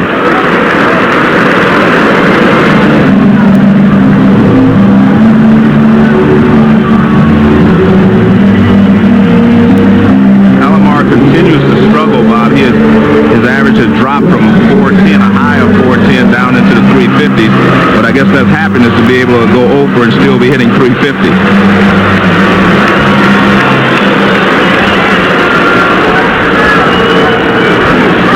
Bell struck out against Smoltz his first time up. So he comes to the All-Star game, and the first two guys he has to look at are nightmare reminders of last October. Smoltz and especially Glavine, who combined with Wohlers on the one-hitter to end it in Game 6. And Glavine immediately starts to pitch him away, as he did last year in the World Series. Try to stay right on the outside corner, try to get ahead, and then throw a few change-ups. The 2-0 is in there. Of course, Albert in Game 5 went outside with the pitch and took Maddox deep to the opposite field. I was just going to say, Bob, you keep throwing him away. I mean, if it's something close off the outside corner, he'll make up his mind and go that way. He's got tremendous power all over. 3-1. When you talk about the pursuit of Roger Maris, whether it's Bell or a healthy Griffey, Brady Anderson, Mark McGwire, whomever it may be, of course, we never know what might have happened had 1994 been played to completion. Full count. But this much can be said. Maris's record has now stood a year longer than Ruth's did. They sort of put Maris down because he did it in the first expansion year, but there have been 4 expansions since, and no one's even come close. The highest since Maris is 52. Fouled off. In truth, Ruth's record was challenged more often than Maris's. Greenberg hit 58, so did Fox. Wilson hit 56, Hack Wilson. Kiner made a run, Mantle made a run. No one really has gotten into September truly flirting with Maris's mark.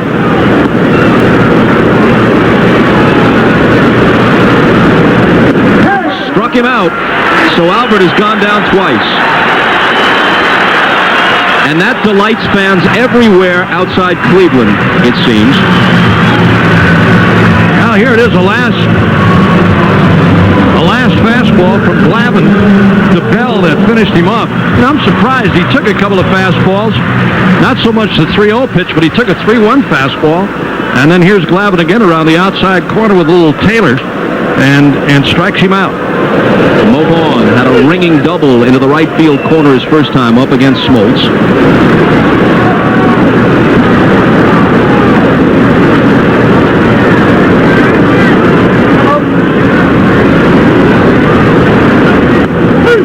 Since Vaughn's double, 8 straight American leaguers have been retired. You know, you almost look at a guy like Glavine here, Joe, and he says to you as a hitter, until you show me you can hit it, I'm going to keep throwing it to you. Yeah, but he changes speeds. One fastball's 89, next one's 85. And all 3 of these pitches have been fastballs to Vaughn, as we see Ricky Bottalico warming up in the bullpen, but they've all been 3 different speeds.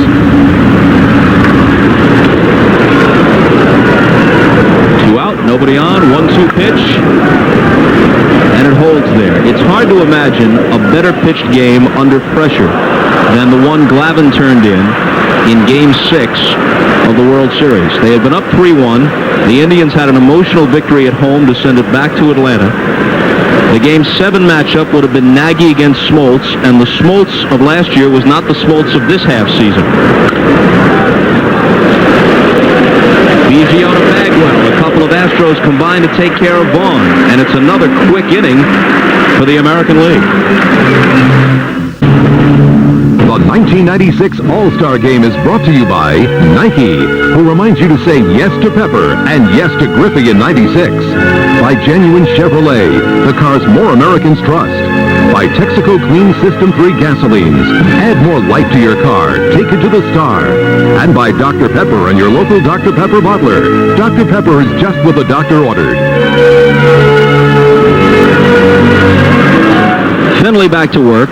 Chipper Jones, switch hitter, turns around, bats right-handed, swings on the first one, hammers it to left, but Bell is right there for the catch.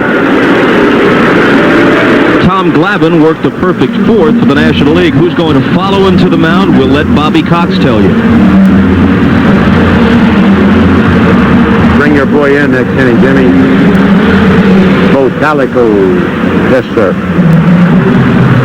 So there's the Phillies' lone representative. He'll get a great reception. His manager, Jim Fregosi, one of Bobby Cox's coaches tonight. And you also saw Johnny Padres, who's the National League's honorary captain. Earl Weaver, the honorary captain, new Hall of Famer, great Oriole manager. He's the honorary captain for the American League. There's Padres. And this one is lifted by Biggio into the seats.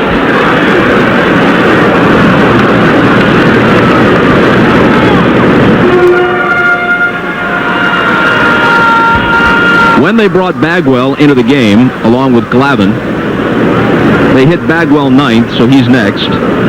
And Glavine is in the fourth slot, vacated by McGriff. Still 0-2.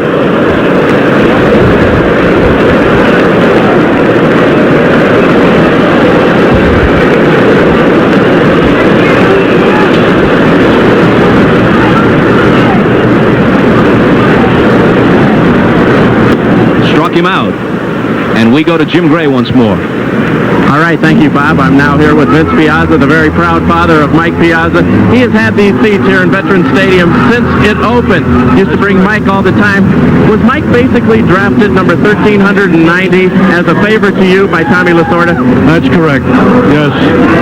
It's hard to believe that he had going that high in the draft. Or I should say that low in the draft. Yeah. How proud are you right now? Your son is homered. He has a double right now. He could be the MVP of this game. It's amazing. It's something that's hard to explain. I sit here in the last 4 years, watch what has happened and how he's developed, and I still can't accept it. It's just like a dream. I'm just thinking someday somebody's going to wake me up here shortly. Now you're very close with Tommy Lasorda. You spoke with Tommy today. He's got to be feeling better watching this. I was thinking that maybe this would be a heck of a remedy for him. Hopefully he'll recover soon and get back to what he was doing, because we all love him. Thank you, Vince. There are about 30 Piazzas who are here. This entire section is family. Back upstairs to you, Bob. And Bagwell swings and misses as we take it back from Jim Gray. What an interesting guy to watch hit. Yes, he is. He's had his left hand broken a couple of times. You see that pad over his left hand. That's to protect him, because he takes a lot of fastballs inside. They pitch him in, and he dives in, and he's been hit on that left hand a lot of times. Look at that. I would think that would bother him, but he said it feels very comfortable now, and he's used to it. But, I mean, he has a great swing. He stays on the ball, and he drives the ball to all fields. Stance slightly open, very wide spread, uppercut swing. He does all those things, Bob, but he still hits very well, and he's a good RBI man. Watch his front foot on this next pitch. He actually brings it back. Most people stride forward. He strides backwards to get his body going, to get his bat started. He is very unique, and again, he and Mike Piazza, very different from all the other hitters in this ball game. He will take that front foot and step back and not forward. And he fouls another Finley offering away. He is always, for the last 3 years, among the league leaders in 7 or 8 categories. And this despite hitting in the Astrodome, which is a little more hitter-friendly than it used to be, but it's certainly no Coors Field. Right, you're right. There's what you were talking about right there, Joe. You see that front foot fly back. He's the only guy that I know that does that. Well, Finley records a couple of strikeouts in the 4th. And this is the first inning in which the National League has been blank. They lead it 4-0.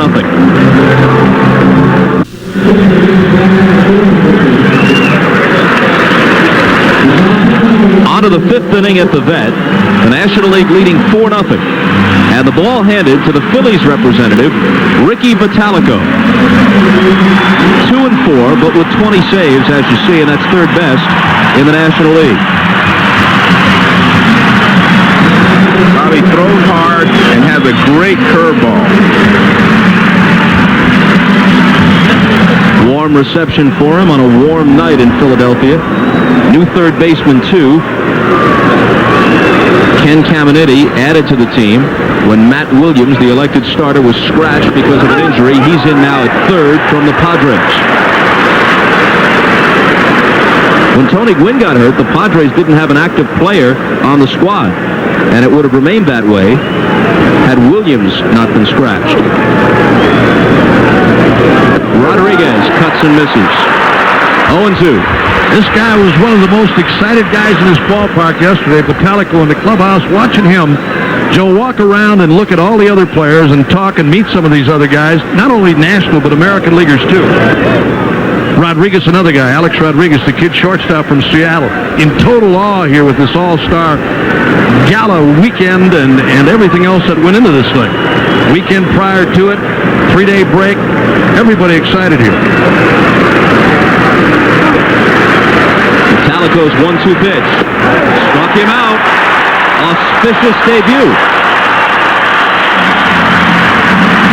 Now, Joe said he had a good breaking ball, and that's what I think it was on Rodriguez. Got an excellent curveball. He popped a couple of good fastballs on him, and here's the last pitch. Breaking ball down low and away, and he chased it.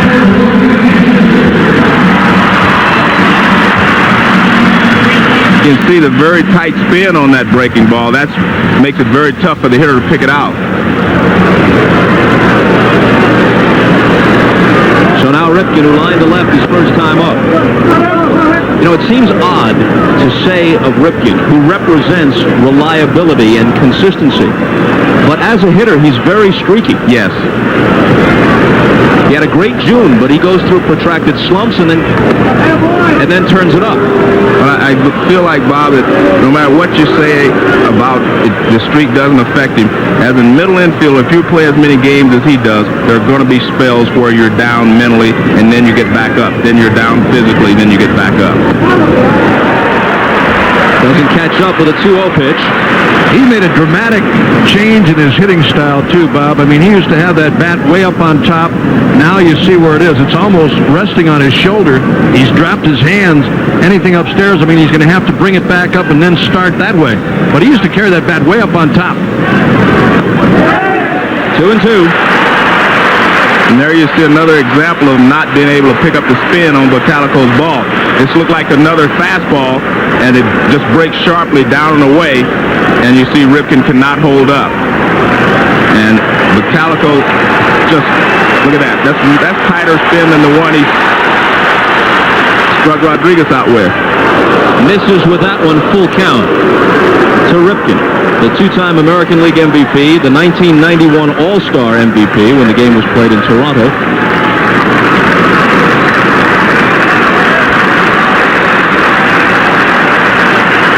Bottalico fanned Rodriguez. And Ripken lifts this one to left. Barry Bonds over toward the line and calling. There's the second out.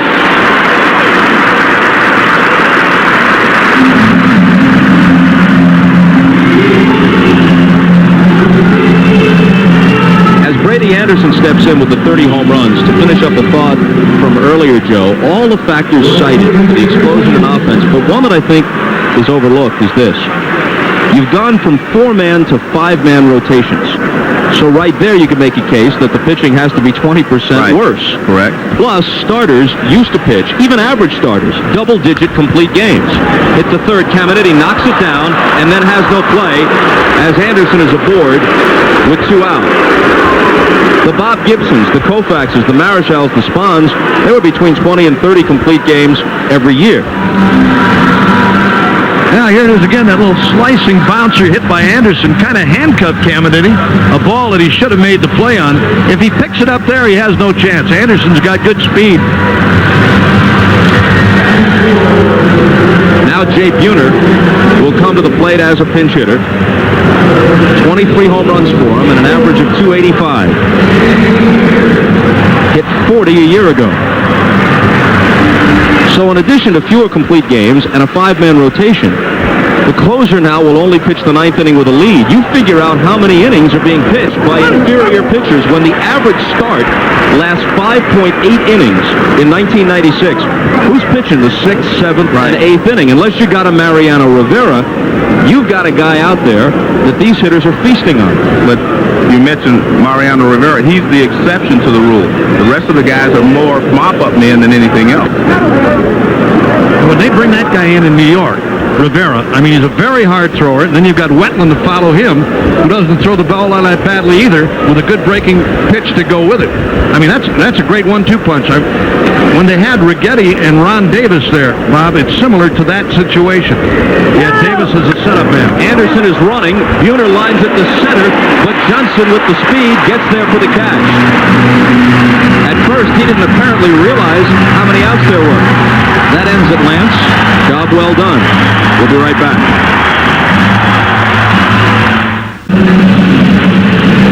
It rained about an hour before the game. The tarp was on the field. Not a drop has fallen since game time. Jay Buhner, who pinch hit and lined to center, stays in the game, occupying the 9th spot in the order, and in right field now, with Brady Anderson out for the American League, and Roger Pavlik is the new pitcher. Lance Johnson facing him, fouls the first pitch off. Pavlik of the Rangers is 11-2 with an ERA of 4.82. He leads the majors with 6 complete games. That'll also make the seats.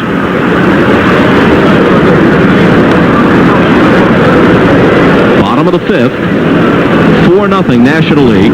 Top of the order for them, Johnson, Larkin, Bonds.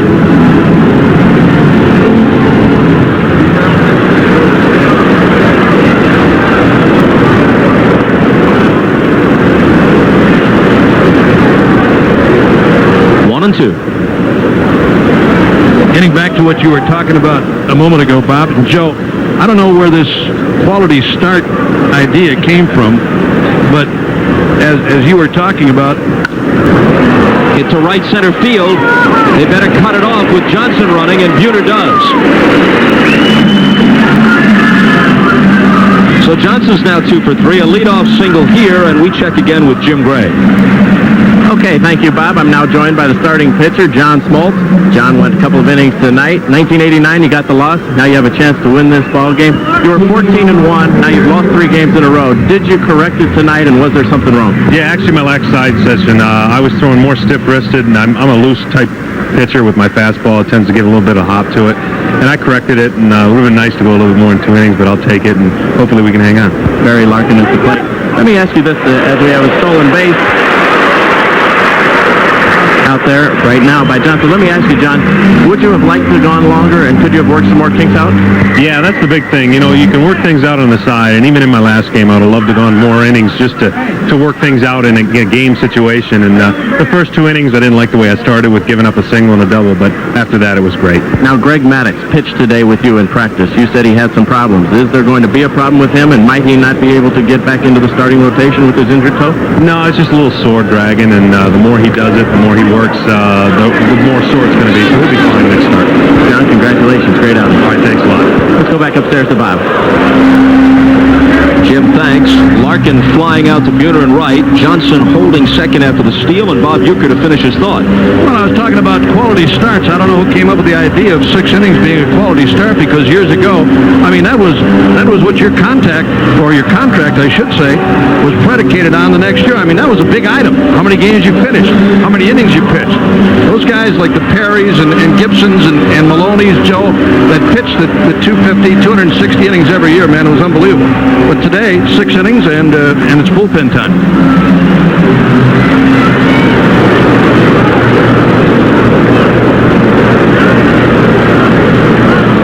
Bonds at the plate.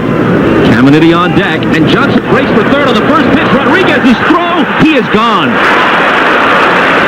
Man, with a left-handed batter at the plate and Rodriguez throwing, I don't care how fast you are, you better think twice about that. Well, I think they've made 2 poor base running choices here.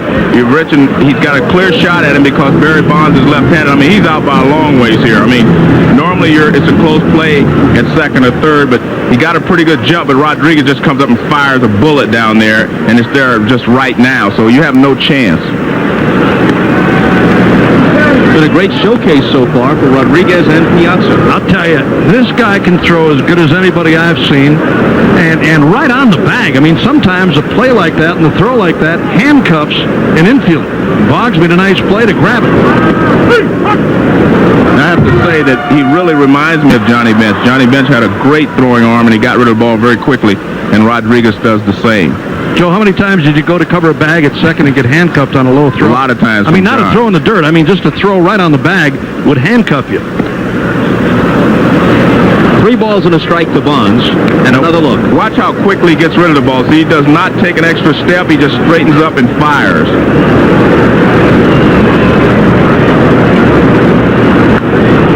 Full count now. Bonds has an RBI ground out and a single. Came into the game hitting .301. He was sizzling in April, had 11 home runs in the season's first month. He's at 23 at the All-Star break.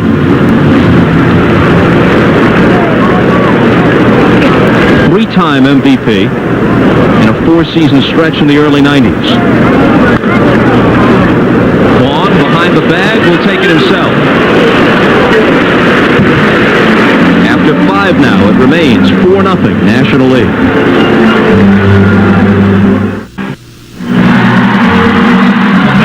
15th and final All-Star appearance for the 13-time Gold Glove winner Ozzie Smith. At age 41, he has finally had to surrender to time. This is his last season. He's announced his retirement, and we talked to him about it yesterday. Well, you know, you always have that feeling of not wanting to hang it up when you've done it this long. But we all reached that point, and I think that you have to get it squared away in your heart first. And I've been able to do that. It wasn't easy, you know, because it's been a gradual thing that's happened over the last 4 or 5 years. But I've been able to come to grips with that within my heart, and I know that this is the right time. So Ozzie's in the game at short. Larkin's out. There's a new left fielder. It's Ellis Burks from the Rockies, the former Red Sox. Barry Bonds is out. And a new pitcher, Pedro Martinez from the Expos. And Martinez has a very good fastball. He moves it around very well, and an excellent changeup. And he's the brother of Ramon Martinez of the Los Angeles Dodgers. With 3 changes, Bobby Cox can put these new players almost anywhere. So if you're scoring at home, stop and just enjoy the game. Because at this point, our own scorecards look like some sort of hieroglyphics. Mine's gone. Here's Lofton against Martinez. Single, stole a base, fly to deep center. We're in the 6th, 4-0 National League. Another base hit for Lofton. Well, you can tell this guy loves the stage, Uke. He really does, and he's a big-time player. I mean, when it happens, when he's on, he's on. And as we were talking earlier in the game, tagging up in situations where normally you don't tag up and try to advance another base, he does it. But he's got the blinding speed. He's got power every once in a while, but as you said, he's a primetime guy. He loves it. They're losing about it. He'll tell you. They're losing 4-0, but it wouldn't surprise me to see him run. Oh yeah, I'm and I'm for it. In a game like this, it's an all-star game. I know the Nationals want to beat the Americans. It's a big deal. The National League's won twice in a row now. But with a guy like Lofton and the way Piazza's been throwing, wouldn't bother me to see him run. And besides, it's only the 6th inning. It's not like we're going down the stretch. They have plenty of time. You pick up one here, one there, and you can get yourself back in the ball game. You do not have to always wait for the big inning when you're trailing 4-0. A ball and a strike to Boggs, who's 0 for 2. There he goes, and the pitch is hit in the air to left. An immediate chance for Ellis Burks, who makes the catch, and Lofton retreats. This guy, Pedro Martinez, has tremendous stuff. When you talk about a guy with no-hit stuff, you're speaking literally in his case. He pitched the near-perfect game, actually 9 perfect innings against San Diego. Won the game 1-0, but Bip Roberts got a base hit at the bottom of the 10th, and they took him out of the game. But he can be overpowering. He's a strikeout and inning guy.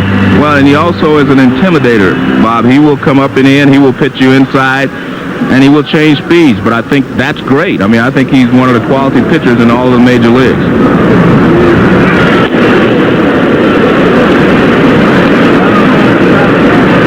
probably the only thing you won't see in an all-star game is the up-and-in pitch. I mean, where somebody is really going to move somebody off the plate with something tight under the chin.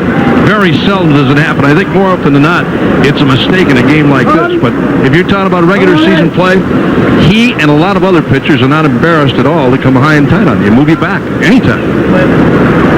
Facing Robbie Alomar, who's 0 for 2, as Lofton edges away.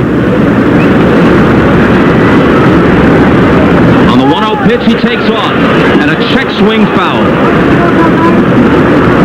He had a terrific break again, I thought. He did. He had second base stolen. Alomar trying to get out of there with a check swing foul, and Lofton's back. Here it is again. Watch Lofton's jump. He's about a foot out on the carpet. And I mean, 2 steps into his stride, he's at full speed, pulls up on the foul tip. You see Ozzie Smith telling Lofton to stay up. Not going. And a called strike on the inside corner. 1-2. Joe, you played in 10 All-Star games. Anybody ever brush you back? I can't remember anyone doing it. I thought Vida Blue was going to do it once, but he decided not to. But no, I can't remember seeing that too often. There he goes on 1-2. Good pitch to throw on for Piazza. Close, but he steals it.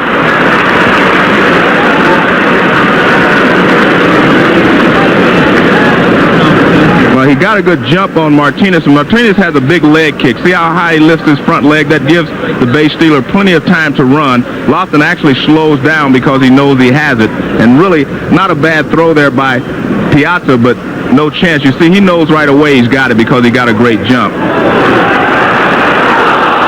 And they nearly pick him off. And that's a patented Ozzie Smith play. Ozzie Smith, you steal second base, he kind of starts to talk to you and walks over towards you, and then he tries to pick you off. And that's exactly what he did. I was watching him talk to Lofton, and then he tries to pick him off. He tries to block him off the bag, as you can see there. But that's what Ozzie Smith does quite often. 2-2 pitch. Chopper. Ozzie in between. Quick throw. Safe. Alomar beat it. That is not the Ozzie Smith of old. Ozzie Smith of old would have charged that ball, even though it was going to be a difficult play. Now, see, he waits on it. Ozzie Smith does not have the arm that you can stay back and wait on a ball, and you can see the hustle of Roberto Alomar beats it out. Ozzie Smith normally comes and gets that ball on the short hop, but when he waits, he loses Alomar at first base. No one has ever played shortstop regularly in the major leagues past the age of 40. Ozzie is 41. He'll be in Cooperstown in 5 or 6 years. Albert Bell with the American League now having a chance to get back into it with one swing. First and third, 1 out, top of the 6th. They trail 4-0. And one more, that no one has ever played it as long as Ozzie or as well as Ozzie. Is he the best you ever saw? The best.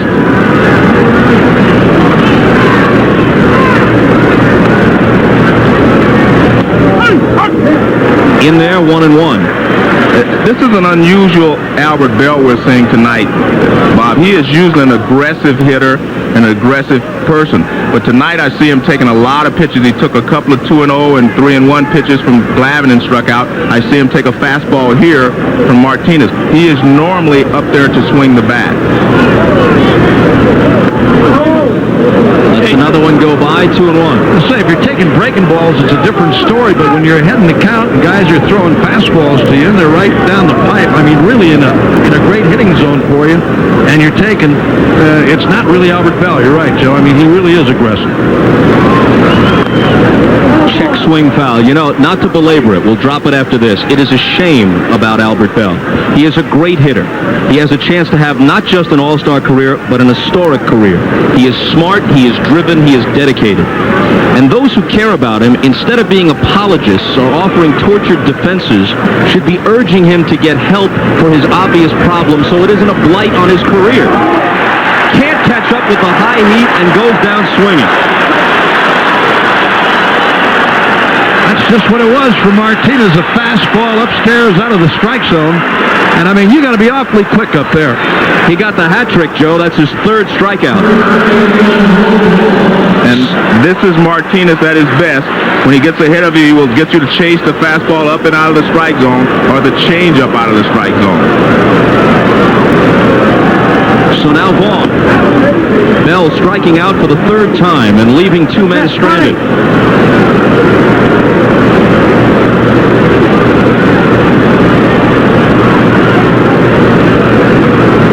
And you begin to wonder if for the first time the outside pressures are getting to him. The runner breaks from first. Vaughn taps it toward the middle. Ozzie over on the second base side of the bag to throw him out. So they leave two, and they can't break through after 5.5. Still 4-0. Welcome back to Veterans Stadium in Philadelphia. I'm Jim Gray. I'm now joined by the American League manager and Indian skipper Mike Hargrove.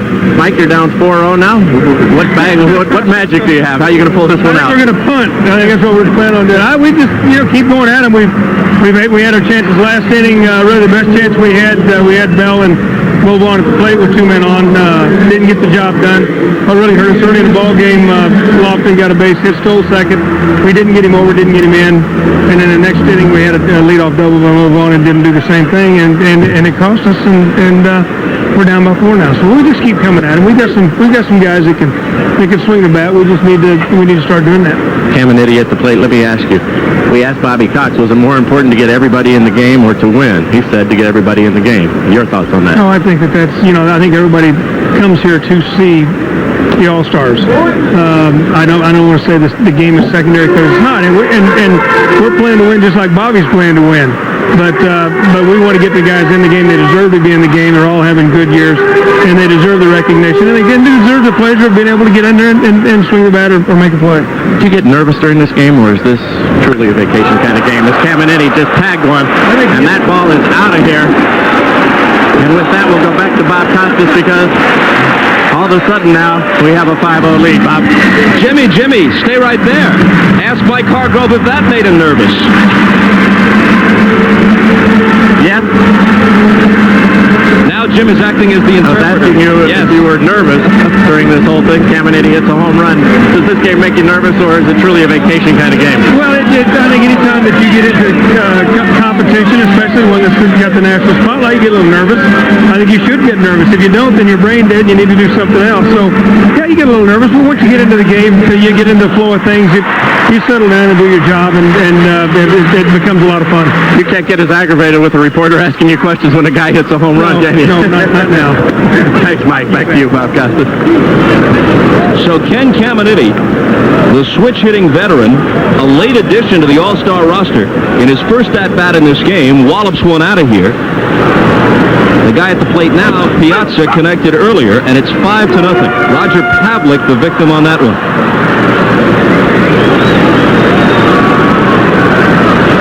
Isn't that interesting? No player.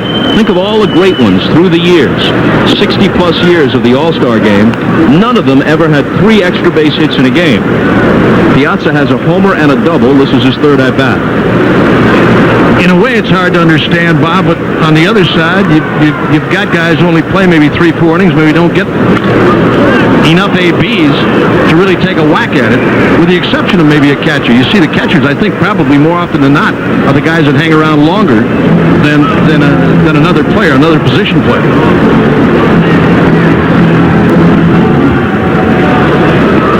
Caminiti with Smith and Smoltz. Smoltz stands to be the winner. National League up 5-0.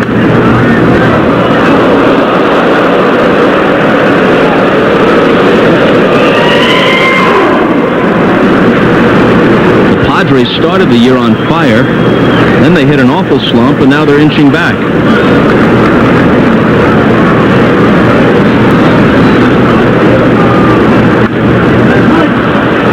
Still 1-2 to Piazza.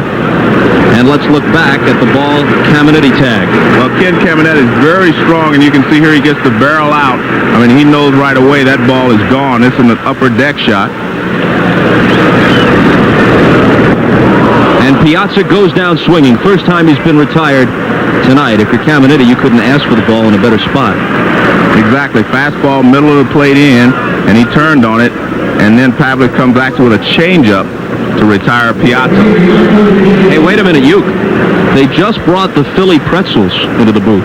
If the cheesesteak comes next, it's a great night no matter how the game turns out. They got the hoagies here. They got it all here. This is heaven up here. You got to have the hot mustard, though, to put on the pretzels. Oh, yeah. Here. Or spoil mustard's the same. Bichette's 0 for 2. You played here, didn't you? You had half of your lifetime 14 home runs in 1966 for the Phillies. Yeah. Everyone a game winner. And again, I had a tough time getting in here, as a matter of fact. I'm telling you, man, some people just don't forget. And I thought it was really a nice touch on the part of the Phillies to let you, for old time's sake, go down and litter the bullpen with pass balls before the game. It felt good. It really did. Putting on the Philly Fanatic uniform again. I love that guy. 1-2 to Bichette. New right side of the infield for the American League, which we'll get to in a minute. Like right now. Knobloch, the Major League's leading hitter, Chuck Knobloch of the Twins, who's hitting .370, replaces Robbie Alomar at second base. And Mark McGwire, with 28 home runs, after missing the first month of the season, is at first base, and Mo Vaughn is out. The 1-2 pitch.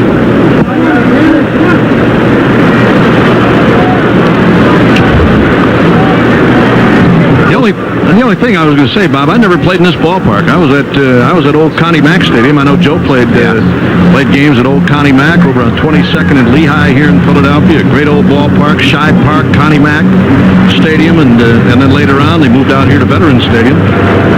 Matter of fact, they're talking about building a new ballpark here in Philadelphia too, just for baseball. Bichette goes the opposite way. Chasing it is Buhner. He can't get there. One bounce against the wall, and Bichette heading for second in with a double.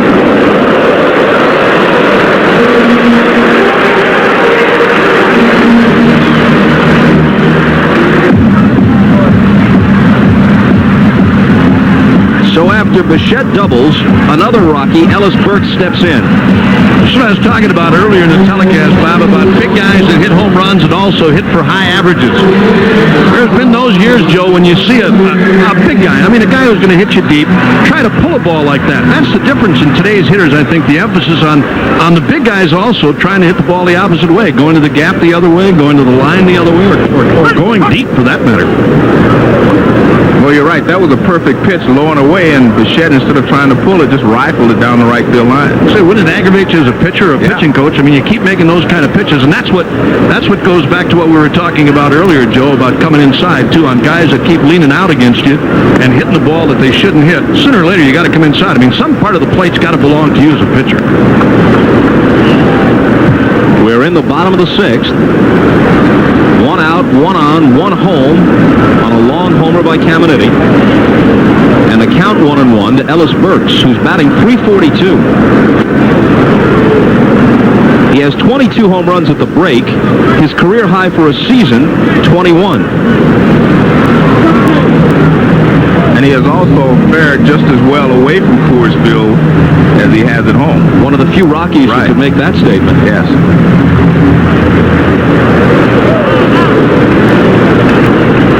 Havlic's 1-2 pitch. A swing and a miss, but Rodriguez can't find it, and Burks heads for first as Bichette takes third on the strikeout.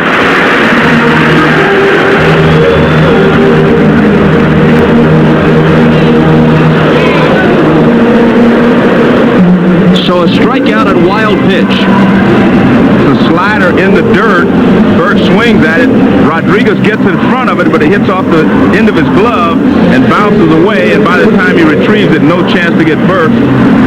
You see that ball bounces up on him. He was in front of it, but it just hit his glove and bounced away. No play anyplace. Runners at first and third now. And now Mark Wiley, who is the pitching coach for Mike Hargrove with the Indians, goes to the mound to talk with Pavlik.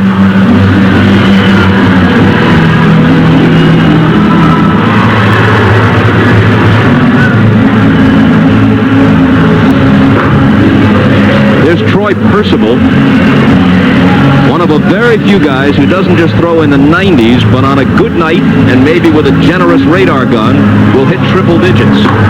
He's got a very good fastball, live fastball as well.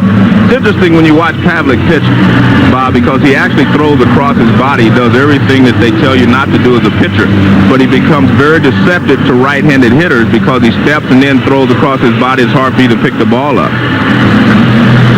And especially on the breaking ball, Joe, you always have a tendency to give a little bit.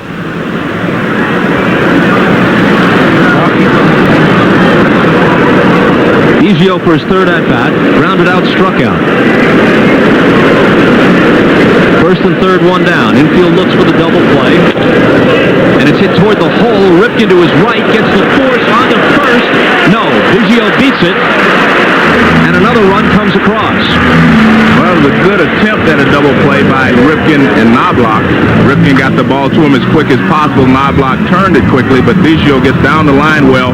Plus, this ball is not hit in the double play lane, as we call it, near the bag. You see, Knobloch does the turn at second base about as well as you can make it. Here again, to watch, see, the ball is toward the hole. Ripken gets rid of it. Quick turn at second by Knobloch, but just not in time.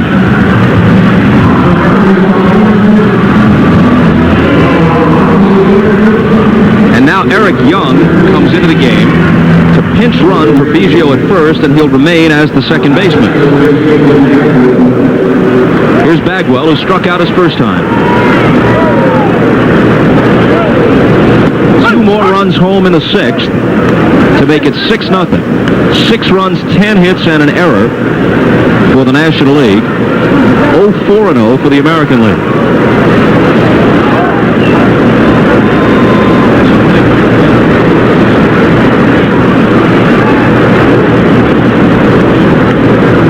Well, there's the long and short of it. McGuire looking like a tight end, and Eric Young only about 5'8", 5'9". And he has really developed into a fine player, Bob. Eric Young, that is. Bagwell rolls one to third. Here's Boggs, goes the short way to Knobloch covering. And finally, they're out of the 6th, but 2 more to make it 6-0. And we're back after these words from your local station.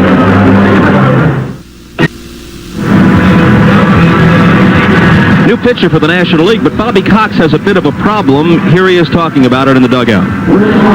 One of them ain't going to get pitched. One of them ain't going to get a pitch. It's got to be a starting pitcher in case you need innings. We're going to have to get Trashel in the game. He's a Cubby, and they haven't been represented, for one thing. All right? All right. So Steve Traxel, in fact, comes in 7-5, ERA 2.14 for the Cubs. And Sandy Alomar Jr. pinch hits for Ivan Rodriguez and will stay in as the catcher. And on the first pitch, he flies out to Lance Johnson.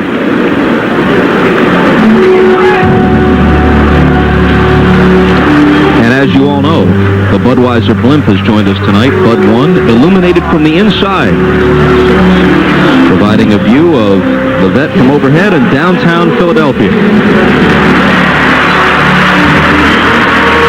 So what you heard Bobby Cox talking about is this. Apparently he's got to hold Al Leiter back just in case, even though they lead 6-0, this game is prolonged. He can't have a guy who's used to being a closer and working just 1 inning as his last pitcher. And it's obvious that Greg Maddux is not going to pitch at all tonight. He injured his toe when he fouled a bunt down off it a few days ago. So he's got Wohlers and Worrell left. And he's got Traxel in the game facing Ripken. And the makeup of the 2 teams was completely different, Bob. The American League had 4 starters and 5 closers on their staff. The National League had 7 starters with 3 closers. The pitch to Cal, who's 0 for 2. In case you're just joining us, a weird situation before the game in which Cal sustained a broken nose. Hit sharply to short. One future Hall of Fame shortstop throws out the other as Smith takes care of Ripken. Roberto Hernandez of the White Sox, inadvertently, as he slipped coming down off the platform where they took the team picture, flailed out with his left arm. Watch this. There's Hernandez in between Joe Carter and Ripken, and he's going to catch Cal flush on the nose. And that wasn't a love tap either. Blood was spurting. And in fact, his nose was broken, but as painful as it sounds, they were able to pop it back into place, and you don't play more than 2,200 consecutive games without playing through some bumps and bruises. I thought it was neat that he let Hernandez pop it back in place. He said, "Can I help you?" "Yeah, you put it out, put it back." Alex Rodriguez. Talk about a superstar on the horizon. He may have already arrived. He won't be 21 until later this month. He's batting .336 with 17 home runs at the break. And you can tell that his body hasn't filled out yet. He's going to get bigger and stronger. I tell you, it's filled out over what he brought to the big leagues last year, Bob. Tall, lanky kid a year ago when the Mariners brought him up. And when I saw him this spring in Arizona, I said to myself, this guy's going to hit with some power, and he's a fine shortstop. Really is. Right field, over near the line, and a nice play there.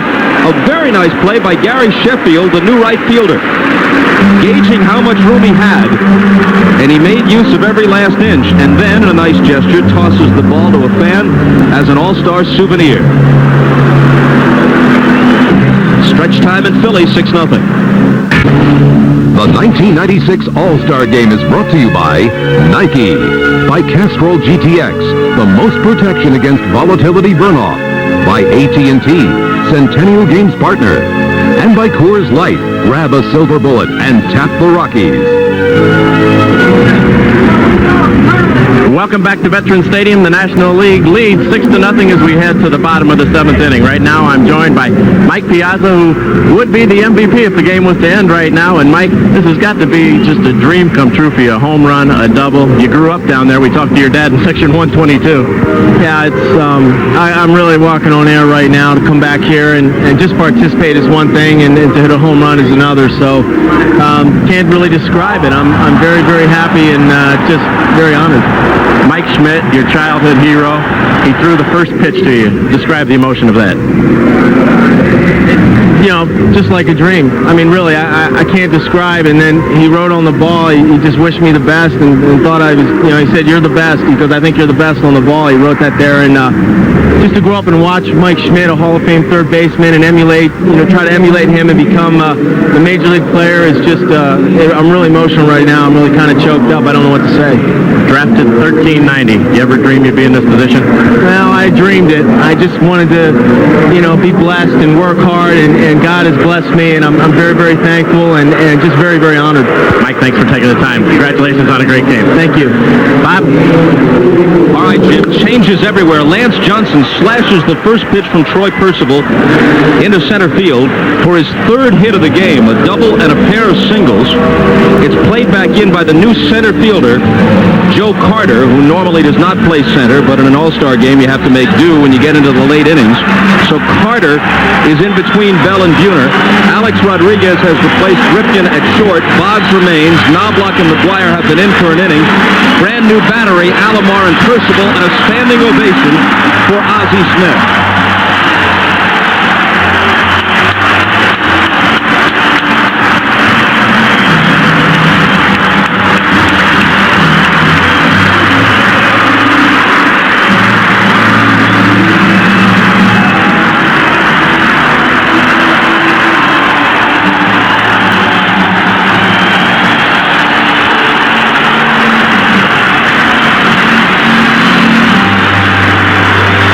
He can hit.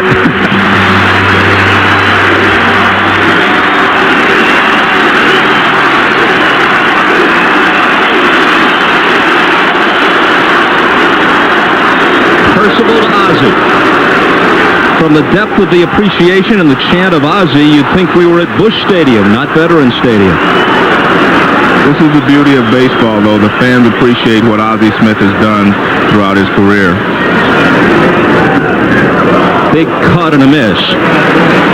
Joe, you've been around him a long time, too, and, I mean, you appreciate what he's done on the field as a shortstop, but for those of us who know Ozzie and know what he is and what he does off the field, I think it goes above and beyond what he has been as a shortstop. And I tell you what, this has to be the toughest at bat he's ever had in his major league career. As you may know, Royce Clayton, the former Giant, is now the regular shortstop, and Ozzie plays occasionally, but Tony La Russa has emphasized if he stays healthy, he can be helpful in a pennant race in the second half. And the Cardinals are in that chase. The pace is relatively slow in the Central. The Cardinals and Astros have both played pretty well the last couple of weeks. And so Ozzie could play some important games in the last few months. The 2-2 pitch. I tell you, I noticed some people even standing in the press box, joining the standing ovation for Ozzie. The three of us were on our feet. Yep. And again, he deserves all that he has been given here tonight.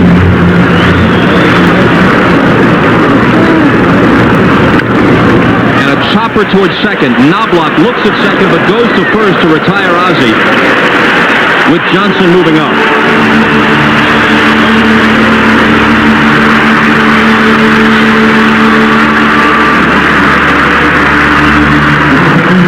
And he stops over at the National League box and says hello to Lynn Coleman, the president, and Joe Black, former Major League star. Well, I hope this assuages some of the hard feelings. For the first time in Ozzie's career, he's so popular, not just as a player, but as a person, great in the community. There were some hard feelings in St. Louis in the last month. Sheffield never cheated, cuts and misses. He got it off his chest about how he wanted his career to end, and he felt that Tony La Russa didn't handle it properly, and La Russa clarified his position, and it was uncomfortable. People did not want to see a negative spin put on the end of Ozzie's career, and I hope that's behind him now. And you cannot criticize La Russa for what he did. There comes a time when the greatest of the great must step aside, and Royce Clayton is the better choice as the everyday shortstop now, although in a key game in a pennant race, Ozzie Smith might still win a ball game for you. Well, there's no doubt that Ozzie Smith knows how to win. He knows how to play to win.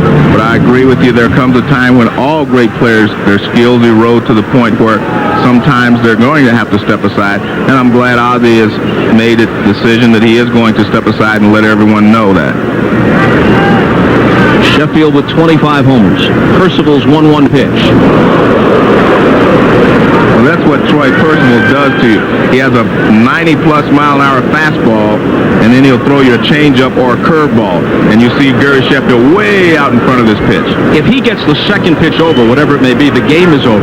He's untouchable then. Talking about as the closer for the Angels. Well, this guy, he never holds anything back, Bob. I mean, more often than not, you're going to get hard stuff from this guy. I mean, it's going to be fastball, boom. And as Joe said, every once in a while, he's going to drop that nasty breaking ball on you, and, I mean, put you away. The 2-2 pitch, hopped up in the middle of the diamond, Knobloch. I think this guy actually does you a favor when he throws you a breaking ball. Unless it's that really down and away, hard biting slider. Other than that, I mean, I'd do a fastball, boom, inside, outside, and here's that last pitch again on Gary Sheffield. There it is. Breaking ball right there, and Sheffield got under it and popped it up. Caminiti, who homered off Pavlik in his only at-bat. Thinking about doing it twice. You may know the story with Percival. He needs glasses, doesn't wear them, doesn't like contacts. Comes into the game throwing near 100-mile-per-hour heat, and look at him. He's got to squint to get the signs. You think that doesn't keep a batter loose? Use some chapstick, too.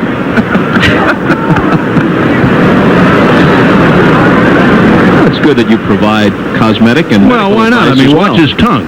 It's got to get, your lips got to get chewed up. He just blew Caminiti away in that at-bat. So a leadoff hit for Johnson, but they don't score. 2 innings left, still 6-0. When When we asked Ozzie about his all-time best play, he went way back to early in his career when he was a Padre. Jeff Burroughs of the Braves will hit it. Watch this, a bad hop, and he barehands it. That is the greatest play I've ever seen anybody make, as an infielder. I mean, I've seen some great plays, but to dive and then to get a bad hop and to barehanded while you're in your dive, get up and throw the runner out, no one has ever done anything like that before. And that's why he's the greatest shortstop, I think, defensively that ever lived. And as you saw in the foreground, the new pitcher is his former Cardinal teammate, Todd Worrell.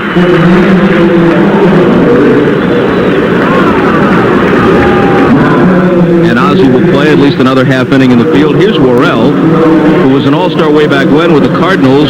Thought several times his career was over, a number of arm injuries. Missed all or part of 2 seasons. Now he's come back at age 36, leads the National League with the 23 saves. And he's one of the reasons that people feel like the Dodgers are the favorite to win the National League West, because when you have a closer like this, if you can get to the 9th inning, 90% of the time you're going to win.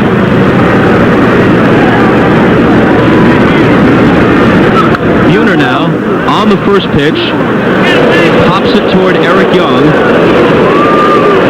There's the out, and now here comes the reaction because the pinch hitter is going to be Joe Carter, and listen to the booing.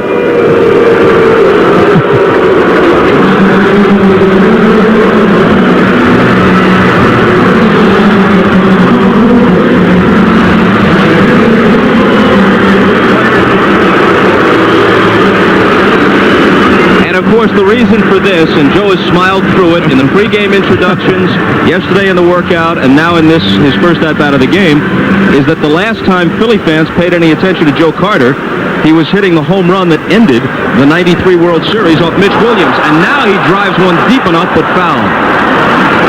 It was funny yesterday, Bob. In the home run hitting contest, he couldn't hit a home run, and the guy started a chant, "Get Mitch out there, get Mitch out there." There it was at Skydome. Phillies were on the verge of forcing a 7th game, but Carter ended it. Speaking of Mitch Williams, the Phillies just sent him to Clearwater to see if he can get in shape and work his way back up in a comeback attempt. Been out of the game for about a year and a half. Hit hard, Ozzie can't handle it. It would have been a tough throw from the equivalent of the outfield grass. No chance for him to throw Joe Carter out on that play. Joe Carter runs well, and the ball was deep in the hole. First of all, Joe, in his younger days, you may have seen him getting right. There, you're right. Instead of backhanding it, Ozzie Smith, in his earlier days, gets in front of that ball and throws him out. So this is not one for the highlight reel, and neither is the fan who has just run on the field and is delaying things by acting like a moron, and eventually he'll be collared. And they rough him up a little bit as they do. They didn't bring him to the turf all that gently. But as I was saying about Ozzie, he has established the standard that the Ray Ordonez's, the young Cuban who is so thrilling to watch with the New York Mets, or Alex Rodriguez with the Mariners, or Derek Jeter with the Yankees, or even Omar Vizquel, as great as he is, as many gold gloves as he has, the standard is still this guy. And that's going to be unfair because it's going to be hard to live up to those standards that Ozzie Smith has set. Travis Fryman of the Tigers, he's their lone representative. Score that, by the way, obviously, correctly, a base hit for Carter. Yes. You know, the one thing that Ozzie Smith has over all of those other guys, Joe, is the quickness and the speed. I mean, not only talking about running, but I mean lateral movement at shortstop, where he got such a great break on the ball and had a strong arm, too. I mean, he made the play from the hole, too, where he could throw you out. Well, a couple of years ago, he had surgery on his shoulder, and that's why he doesn't have a strong arm anymore.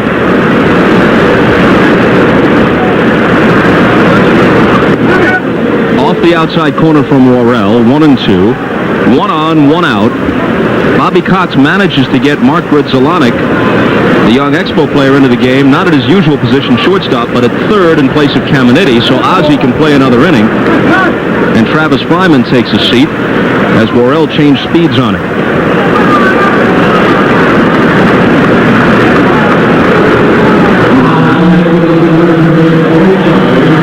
Dennis Grzelcyk at third and Ozzie at short. And here's Knobloch for his first at-bat, leading the majors at .370.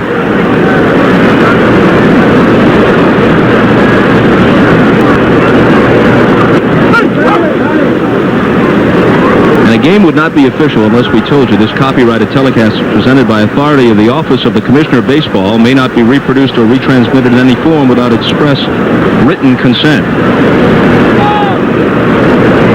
Be sure you have a notary public review it. A ball and a strike.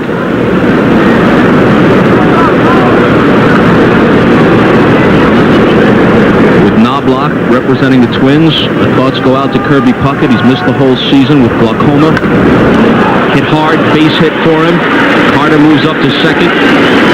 Hope to see Kirby back soon. Hope to see Brett Butler back, and Mike Piazza and others have already sent their best wishes to Tommy Lasorda. We do too.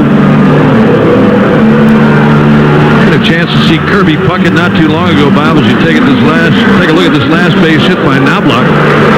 And Puckett, again, they're doing everything possible to try and alleviate the problem, the glaucoma problem, and he feels he's going to be back in play, but again, it's still a long way to go.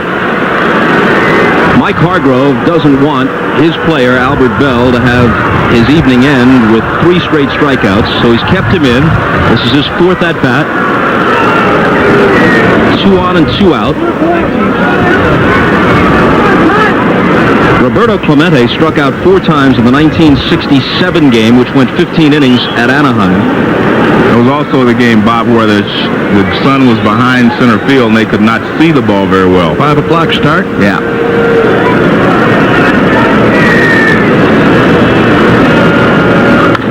Hit hard. Johnson closing ground on it, and he makes a running grab. Well, Bell whacked that one, but he hits in bad luck. They lead 2.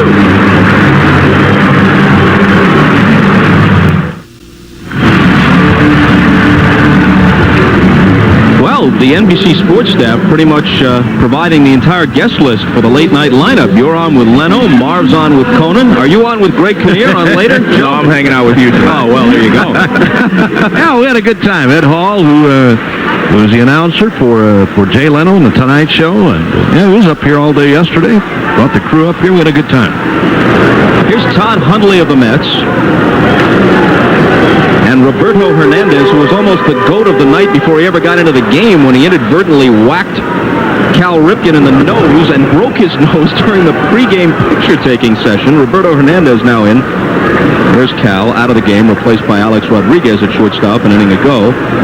Hernandez, the new pitcher. Hundley of the Mets at the plate. And a fly ball to center, which Joe Carter will take care of. Back down to Jim Gray. He's with Ozzie. All right, thank you very much, Bob. Ozzie, well, how about that ovation you just received? What'd that feel like for you? Well, a lot of butterflies. And, you know, it's been great for me, this whole tour. You know, the reception has been wonderful, and I just can't say thank you enough to all the people that have come out and thank me that way. That's a very special feeling. The tears are still in your eyes, aren't they? Yeah, it's a very touching time. It's a very emotional time for me in my life. You know, baseball has been my life for a very long time, and you know, to reach this point, you know it's going to come at some point in time, and for me, it's now. How difficult was this decision, and are you 100% sure that you will retire? Oh, no, I'm 100% sure that I will retire, and it's one of those things that's kind of been mulling for a few years, and you have to get it squared away in your heart first, and I've been able to do that, and I'm at peace with myself and where I am now in my life and what I've accomplished in baseball, so the time is here and now. We just saw that barehanded play. You said it was your greatest play ever when you were with the Padres. That ranks right up there. You know, there's been so many great things that have happened along the way, different plays, and what I've always tried to do is not harp on them for a very long time. But as we go here, I've been able to reminisce and think about all of the great things that have happened in my career, and that definitely was right up there at the top. I think congratulations. It's been a great career. Back upstairs to you, Bob.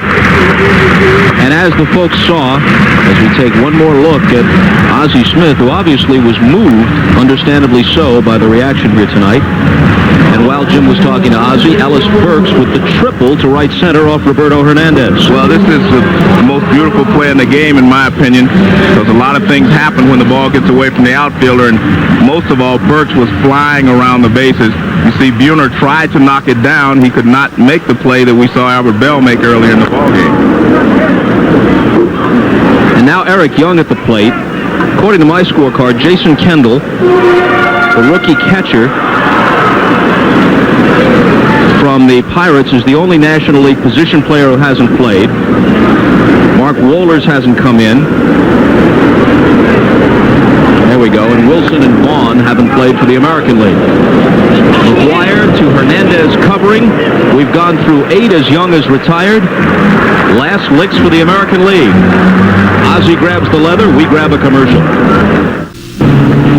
The 1996 All-Star Game is brought to you by Buick, official sponsor of the 1996 U.S. Olympic team.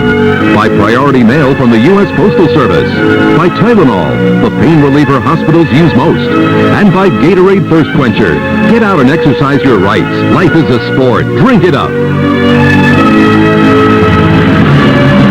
American League down by 6 with all the big boppers, even with good pitching. Hard to imagine a shutout in this game, but that's 3 outs away. Mark Wohlers comes on.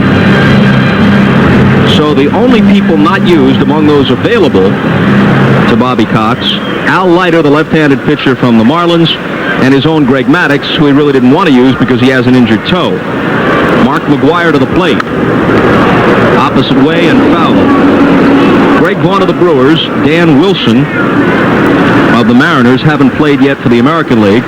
And Mike Hargrove hasn't used pitchers John Wetland, Jose Mesa, Jeff Montgomery, and Andy Pettit. Jason Kendall, the rookie catcher of the Pirates, is in for the 9th. He's catching Wohlers.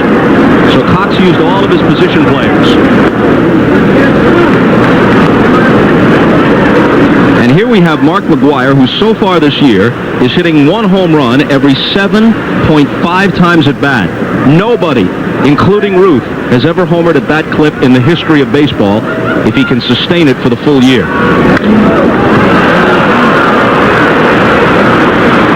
And that one's out of play. Bob, the reason that he is able to hit home runs even after being injured and missing so many games is because he has such a short swing.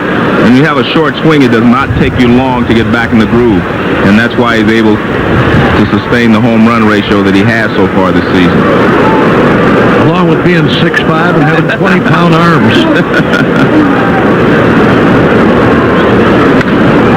Rips it to center, and it drops for a leadoff hit. He doesn't care how hard you throw because he can get the bat through quick enough. Yeah, we don't want to leave this 9th inning without once again thanking the folks in the Bud One airship, Anheuser-Busch's traveling ambassador. For his career, Mark McGuire is now second on the all-time home runs per time at bat list to Babe Ruth. Not bad company. Nope. Last year was 8+. This year he's even better. 7.5. 1 every 7.5. Sandy Alomar Jr. down the right field line and foul. This being the city of brotherly love. Brothers as teammates, Sandy and Roberto. And Sandy Sr., the infielder who played with many clubs, played in 1 All-Star game. As an Angel, I recall, in 1970.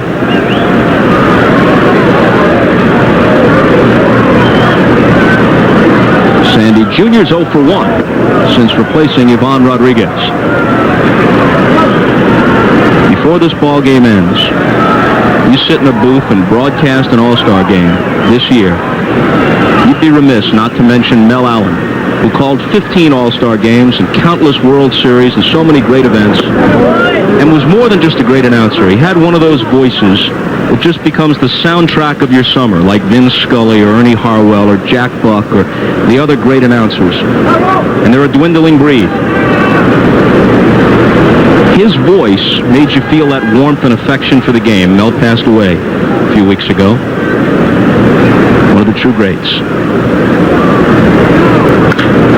Hits slowly to Ozzie, scoops it up, gets the force. Can Young turn it? Yes, he can. Double play. With Alomar running, that was possible. Well, how many of those has Ozzie started in his career? Wohlers gets the ground ball. Ozzie charges. It's a good slider down and away. Ozzie charges, gives the second baseman a routine throw. Young comes across, turns it, and that's a 6-4-3 double play. And now apparently they're going to take a chance. In order to get Leiter into the game, they'll take Wohlers out with 2 down and let Leiter, who pitched a no-hitter earlier this year against Colorado, finish it. And that gives us another chance to do some business, which everyone in the offices at NBC appreciates. Dan Wilson, the Mariner catcher, comes on to pinch hit, so apparently only Greg Vaughn of the Brewers among the position players will fail to get in. Bobby Cox used everybody available to him except Greg Maddux. A few pitchers didn't make it into the game for the American League, but Vaughn the only hitter who will be denied unless something gets going here for the American League as Wilson swings and misses. Watch this scene a moment ago. Let's see if we can get it up here. Ozzie Smith and Eric Young, after they turn the double play, look at the good feeling surrounding this All-Star game, and they're going to embrace. First the hand slap and then the embrace. Well, Eric Young can tell his grandkids that he played with the great Ozzie Smith and made a double play. You know, I've been as critical as anybody about the state of baseball, and there are a few jerks around the game, but around these clubhouses the last couple of days, the genuine good feeling would have impressed the average fan. The youngsters like Alex Rodriguez and Mark Grudzielanek, so appreciative and respectful.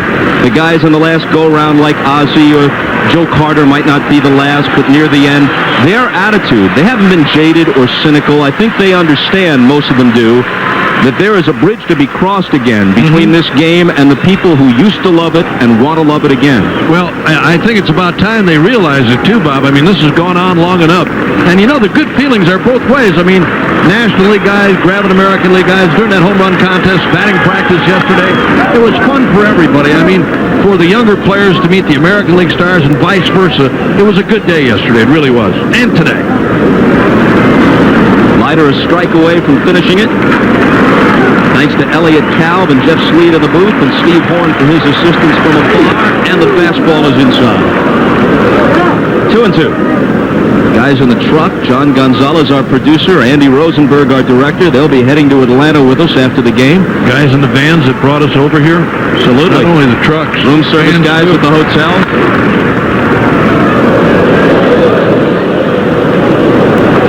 The ball girl, she's done a good job. Everybody.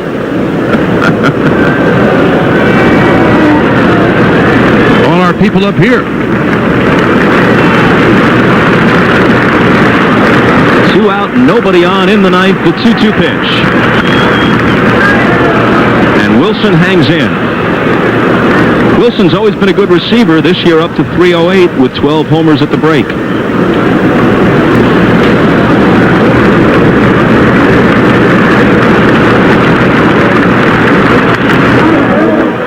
Shallow right. This will do it. Sheffield tucks it away, and the National League, which had lost 6 in a row, has now won 3 straight. And who would have thought, in a year like this in baseball, that you'd see a shutout in the All-Star game? The American League's Big Boppers held to only 7 hits. The National Leaguers win it 6-0. Smoltz the winner, Nagy the loser. Homers by Piazza and Caminiti. And a fond farewell for Ozzie Smith.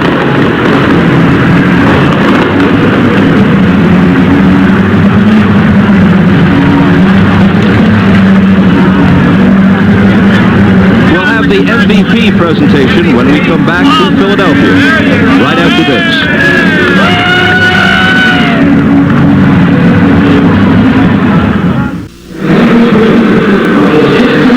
Well, Mike Piazza started establishing his all-star credentials with his first at-bat tonight. He sent a tape measure shot soaring deep into the Philadelphia night. Later, he added an RBI double. The National League wins it 6-0, and to make it official as far as the MVP is concerned, here's Hannah Storm. And indeed, it is official. Philadelphia's native son wins the MVP award in his hometown, and here is Acting Commissioner Bud Selig to present the trophy. Thank you, Hannah, and Mike, congratulations. And on behalf of Major League Baseball, congratulate you for winning the 1996 Most Valuable Player Award in the All-Star Game. Richly deserved. Great performance. Congratulations. Thank you very much, Commissioner. All right, why don't you take the trophy, first of all? Thank you, Commissioner Selig. I appreciate it.